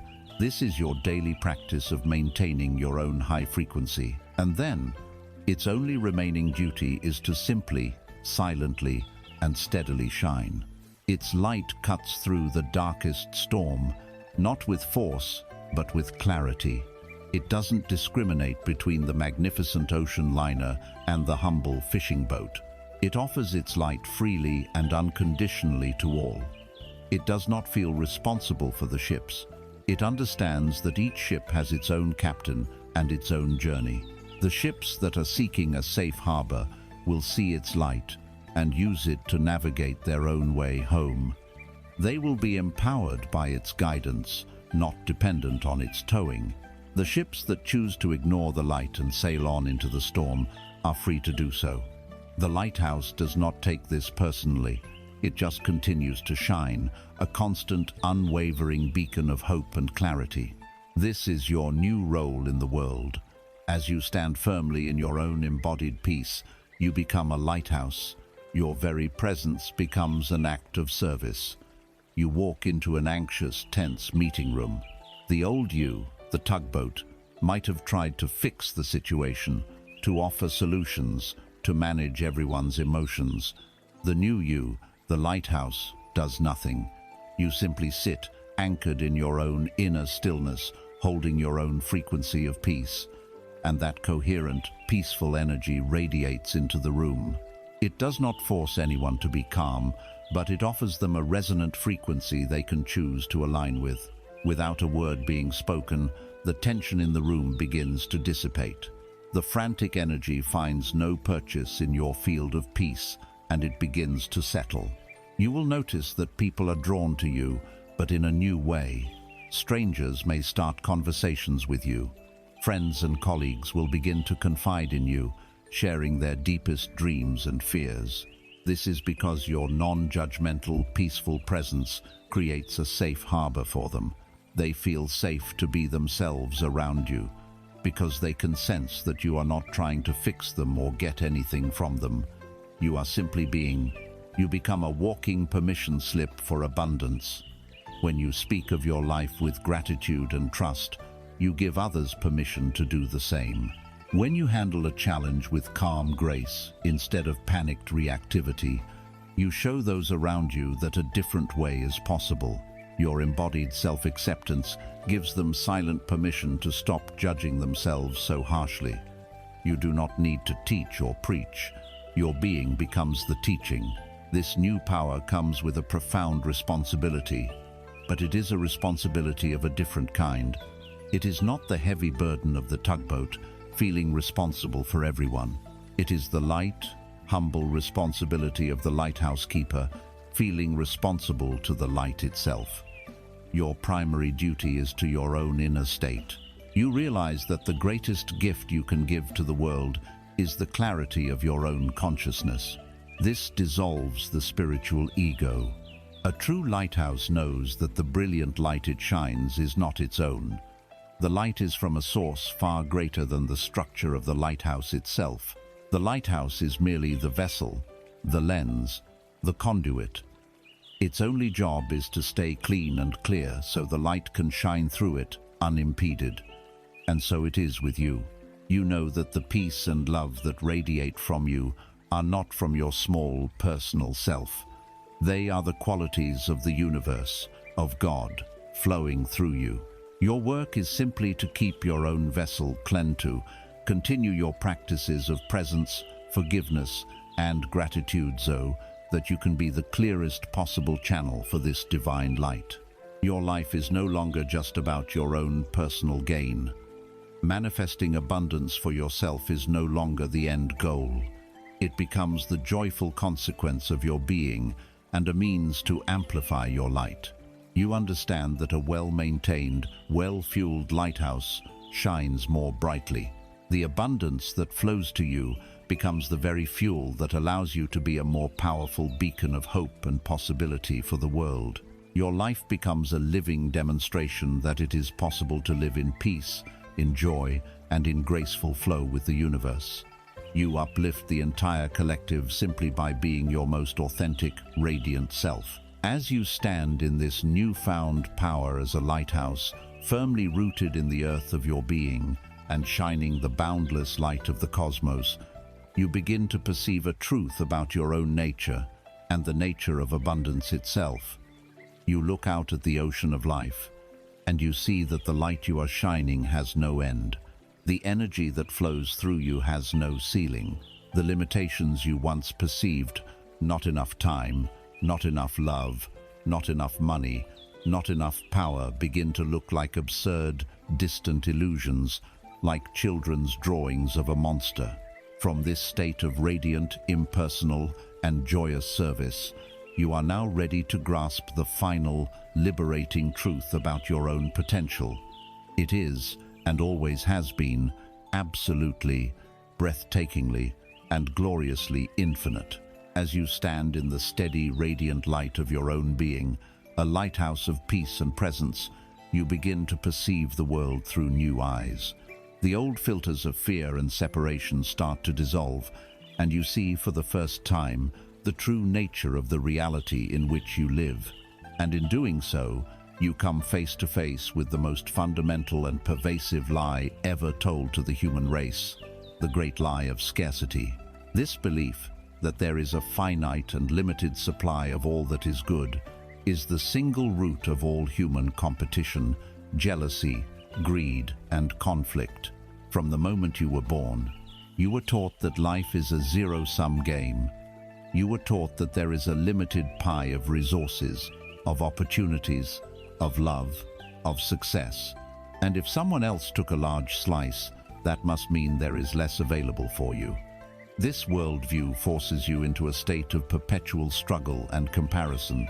It makes another's success feel like a threat to your own. It makes you feel anxious, guarded, and competitive. From the limited, fear-based perspective of the ego, which sees the world as a collection of separate and finite things, this appears to be an undeniable truth. But you are no longer operating from the ego's small vantage point. You are a lighthouse, and you are beginning to see the vastness of the ocean. Let us now, once and for all, expose this lie with the brilliant light of a greater truth. The universe in which you live is, by its very nature, absolutely, unequivocally, and gloriously infinite. Lack is not a cosmic law. It is a perceptual error. Limitation is not a feature of reality. It is a feature of a constricted consciousness. Look to the world around you for evidence. Look up at the night sky.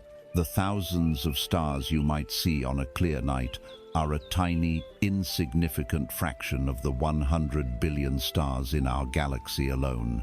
And our galaxy is just one of an estimated 2 trillion galaxies in the observable universe. The universe is not just vast, it is actively, constantly expanding, creating more space, more possibility, in every moment. Its fundamental nature is expansion, not limitation. Consider the nature of energy itself. The first law of thermodynamics states that energy cannot be created or destroyed. It can only change its form. The raw material of all creation, the energy that becomes suns, planets, bodies and thoughts, is eternal and inexhaustible. It is simply reformed endlessly into new expressions. There is no shortage of the building blocks of reality. Think of creativity, of ideas. Is there a limited supply of melodies that can be composed? Is there a finite number of stories that can be told, of inventions that can be conceived? Of course not. The field of creative potential is boundless, the source from which all things come, all matter, all energy, all inspiration is infinite. Therefore, the idea that there could be a shortage of any one of its expressions, including the form of abundance you desire, is a logical and spiritual impossibility. To truly anchor this realization in your being, let us use our final creative metaphor. Imagine yourself as a divine artist, and you have been brought into the creative studio of the cosmos. Before you stands a canvas, but this is no ordinary canvas. It stretches infinitely in every direction. There is no frame, no edge, no top, no bottom. It is the infinite field of pure potential, waiting for your vision. Beside you rests an infinite palette. Every color imaginable, every texture, every shade, every shimmering metallic or translucent medium you could ever dream of is available to you in unlimited and inexhaustible supply. These are the infinite forms of abundance, the deep reds of love and passion, the brilliant golds of wealth and joy, the serene blues of peace, the vibrant greens of health and vitality. There is no shortage of paint. In your hand, you hold a single magnificent brush.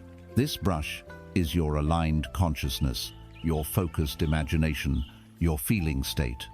The stroke of your brush upon the canvas is your creative command. Now, look back at your life's work so far. For years, believing the lie that the canvas was small and the paint was scarce, you have been huddled in a tiny corner of this infinite expanse. You have been painting the same small, timid picture over and over again. You painted the gray, muted colors of your perceived limitations. You painted the cramped, constricted lines of your fears. You were afraid to use too much paint, afraid to take up too much space, afraid to make a bold stroke for fear you might ruin the tiny canvas you thought you had. But now, you see the truth. You lift your eyes from your small corner and you finally perceive the infinite, pristine canvas stretching out before you. You see the inexhaustible, vibrant palette at your disposal. You feel the creative power of the brush in your hand. The question now becomes, what will you create? Will you continue to dutifully repaint the small gray square of your past? Or will you, with a joyous laugh of liberation, dip your brush into the most brilliant, daring colors and begin to paint a masterpiece? Will you paint vast, sprawling landscapes of peace? Will you paint towering, shimmering cities of success and fulfillment? Will you paint intimate, tender portraits of love and connection? Here is the most freeing part of all. The infinite canvas does not care what you paint. It holds no opinion. It does not judge a masterpiece as being better than a gray square. It simply, faithfully, and unconditionally holds the space for whatever vision you choose to impress upon it. The universe does not have a preference for the size of your dream.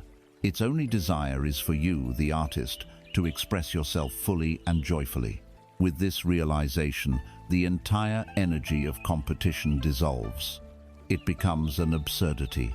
Someone else painting a beautiful masterpiece on their section of the infinite canvas does not use up your paint. It does not take up your space. In fact, Their beautiful creation only adds to the overall beauty of the studio and can serve as a glorious inspiration for what is possible for you. Someone else's success does not diminish you. It demonstrates the limitless potential available to all. To celebrate another's success is to align yourself with the frequency of success itself. To be jealous of another's abundance is to affirm a belief in lack, thus painting your own corner a darker shade of grey. You are not a scavenger fighting for scraps from a finite table. You are the master artist, gifted with an infinite canvas and an infinite palette. Your only limitation has been the boundary of your own belief, the timidity of your own vision. This realization replaces the fear of lack with the exhilarating, expansive joy of infinite creative possibility. Standing in this profound awareness of your own infinite potential, a new perspective begins to dawn within you. You look at the magnificent colors flowing onto your brush, and you see that this abundance is not just for you. The masterpiece you are creating is not just for your own private gallery. You begin to understand that with an infinite supply comes a new and beautiful sense of purpose. You start to see wealth not as a personal possession to be hoarded in a vault, but as a sacred trust, a vibrant medium to be used as part of a grander, more collaborative design. This is the noble and maturing shift from wealth as a possession to wealth as a responsibility. You now stand in the radiant awareness of the infinite canvas. You have seen, with the clear eyes of your awakened consciousness, that there is no cosmic shortage of any good thing. The universe is a field of boundless potential, and you are the artist, free to create any reality you can imagine and embody. The fear of lack, the poison of competition, the anxiety of not enough, these have dissolved in the brilliant light of this truth. And from this expansive vantage point, a new question naturally arises in the mature soul. It is a question that signals a profound shift from the ego's agenda to the soul's purpose. The question is this: what is all this abundance for? The initial impulse for this journey, for nearly everyone, is to escape the pain of personal lack. This is a valid and necessary stage, but to remain there, to believe that the entire purpose of mastering your frequency is simply to accumulate more possessions for your personal comfort, is to win the battle but lose the war. It is to find yourself in a gilded cage. Many have reached the pinnacle of the ego's game, surrounding themselves with unimaginable luxury, only to find themselves stalked by a profound spiritual famine, an aching emptiness that no amount of material wealth can fill. This is because the ego's ultimate goal is possession. It wants to acquire, to own, to count, and to build walls around its treasures. But life force is not a possession, it is a flow. To hoard it is to kill it. Let us revisit our metaphor of the great river of abundance. The consciousness of possession sees this river and says, "I must build a dam.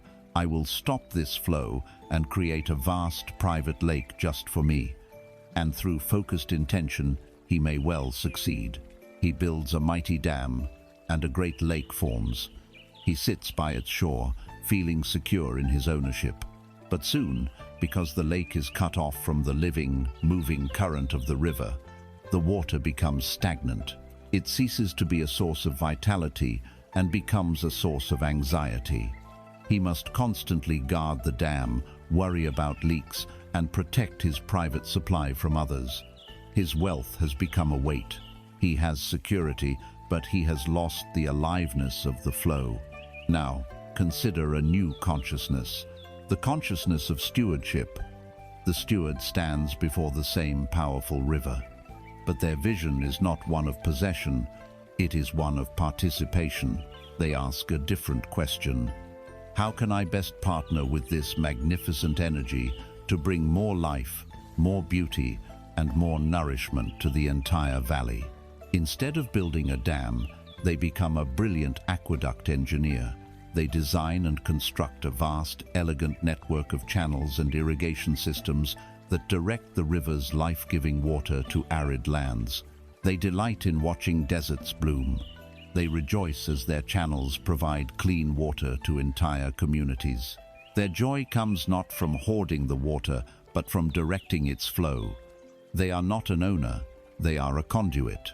And what happens to the steward's channel? Because they have proven themselves to be a wise and effective partner with the river entrusts them with more. The powerful current, flowing joyfully through their aqueduct, widens and deepens the channel itself, allowing an even greater volume of water to pass through. This is the law. The universe will always seek to flow through its most open, joyous, and effective channels.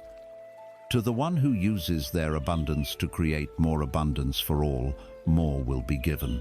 This is wealth as responsibility. Now, the ego may hear the word responsibility and interpret it as a heavy burden, a joyless duty, an obligation. This is a misunderstanding. The responsibility we speak of here is not a weight, it is a glorious purpose. It is the natural, expansive impulse of a full and grateful heart. When your own cup is filled to overflowing, it is not a duty to let it spill over and nourish the world around you. It is the most exquisite joy. It is the artist, finally gifted with an infinite supply of paint, delighting in their ability to contribute to the beauty of the world. It is the master chef, with a pantry full of the finest ingredients, finding their deepest fulfillment in preparing a magnificent feast for others.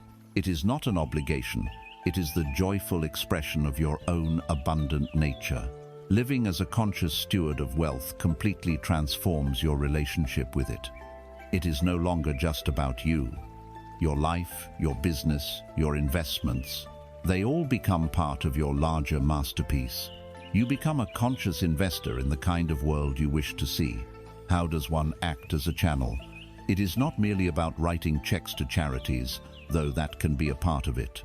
It is about the conscious direction of all forms of your wealth. You may use your financial wealth to create a conscious business that provides meaningful, well-paying jobs and solves a real problem in the world.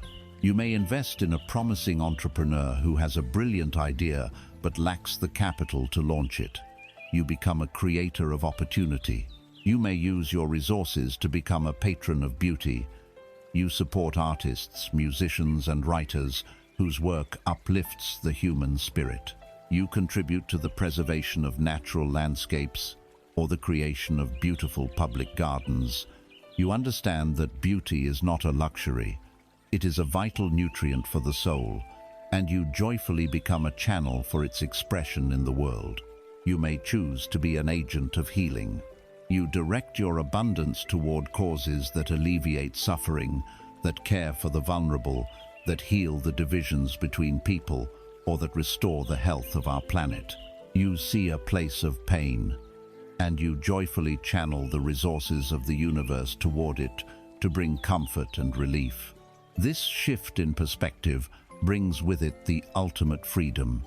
When you see yourself as a channel rather than an owner, the desperate fear of personal loss begins to dissolve. You know your security does not lie in the amount of water currently behind your dam, but in your unbreakable connection to the infinite river. The flow is eternal. You are no longer attached to any specific form of wealth, because you know you are a conduit for the source of all forms. Furthermore, your life is infused with a profound sense of meaning that mere accumulation could never provide. You are no longer playing the small, finite game of the ego. You are now a conscious and willing participant in the grand, infinite game of cosmic evolution. Your purpose is no longer simply to enrich yourself, but to be a force for enrichment, upliftment, and healing on the planet. And because the universe can see that you are a wise and responsible steward, it can trust you with more. A small, leaky dam is a liability to the cosmos. A magnificent, well-managed system of aqueducts is a priceless asset. The universe will always seek to maximize its assets. You have now moved beyond the simple desire for personal abundance and have awakened to the joy of being a conduit for universal abundance. You have found your true purpose, not in what you can get from the world, but in what can joyfully flow through you to bless the world. You stand now in this place of noble stewardship, a conscious and joyous partner with the infinite. And from this high, clear vantage point, one final, breathtaking realization begins to dawn. It is the culmination of our entire journey. You look at the river of abundance, you look at the aqueduct of your life, and you look at the flourishing valley that is the world, and you suddenly see with absolute, soul-shaking clarity, the source of the river was never out there. The power that moves the water was never separate from you. In the ultimate act of awakening, you turn your gaze away from the creation and back toward the Creator, and you finally, truly, understand the greatest truth of all. You are the source.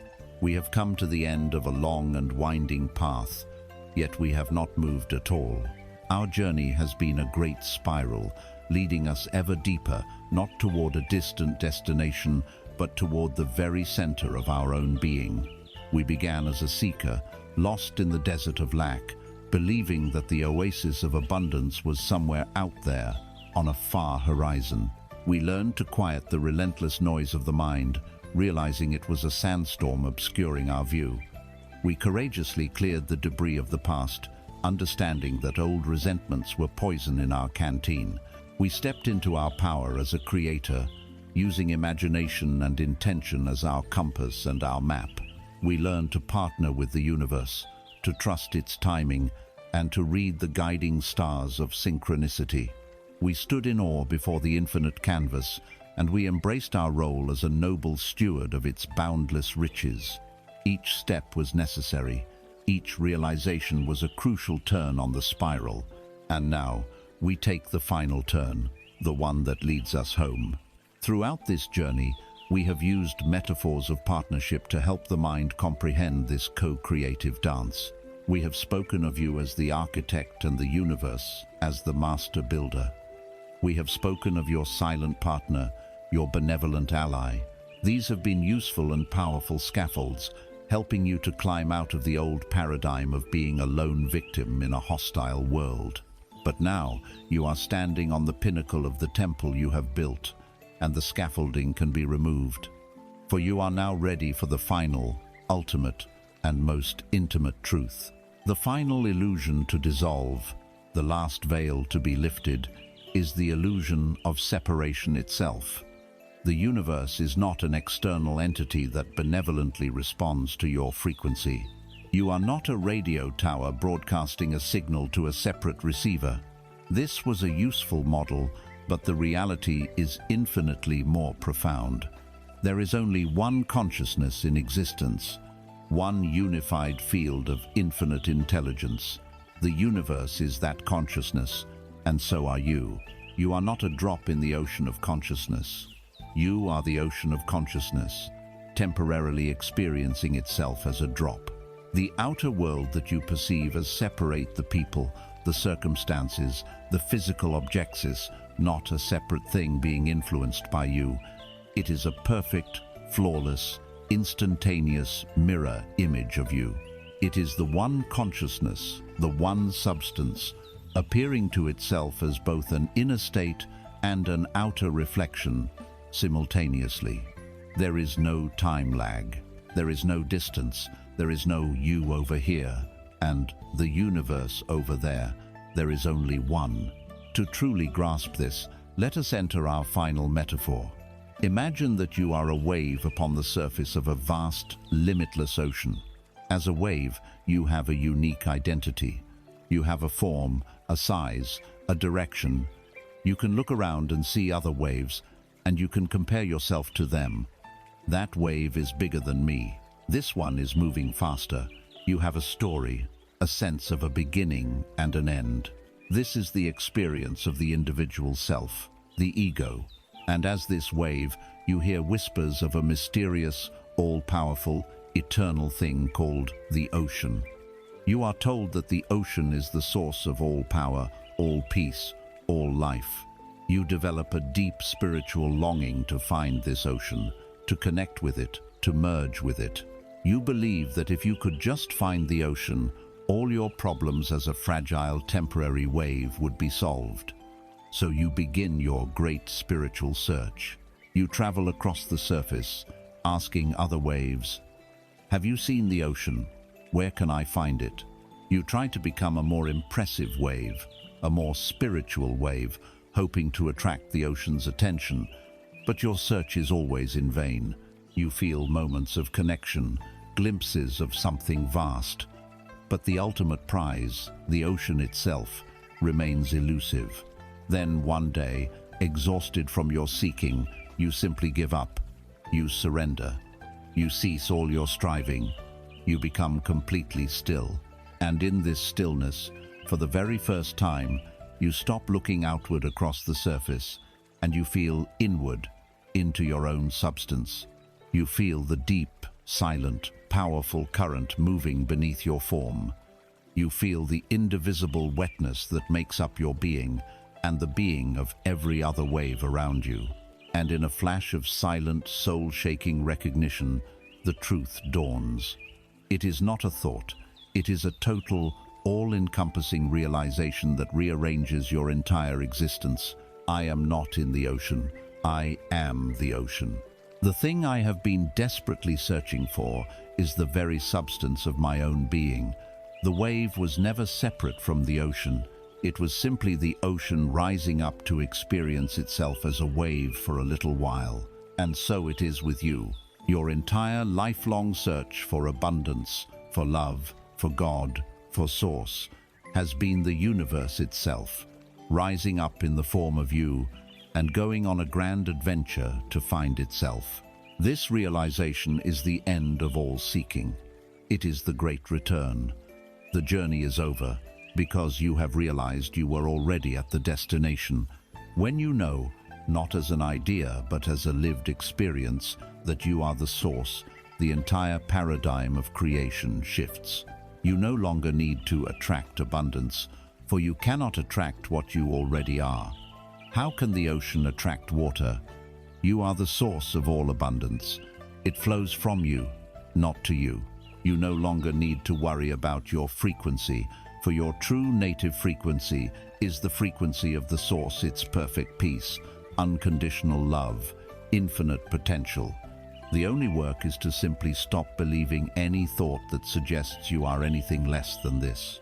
You no longer need to ask the universe for anything, for you have realized you are not a beggar petitioning a king. You are the king, remembering his own benevolent power. The striving ceases. The struggle ends. The neediness dissolves. The frantic doing is replaced by a joyous, peaceful being.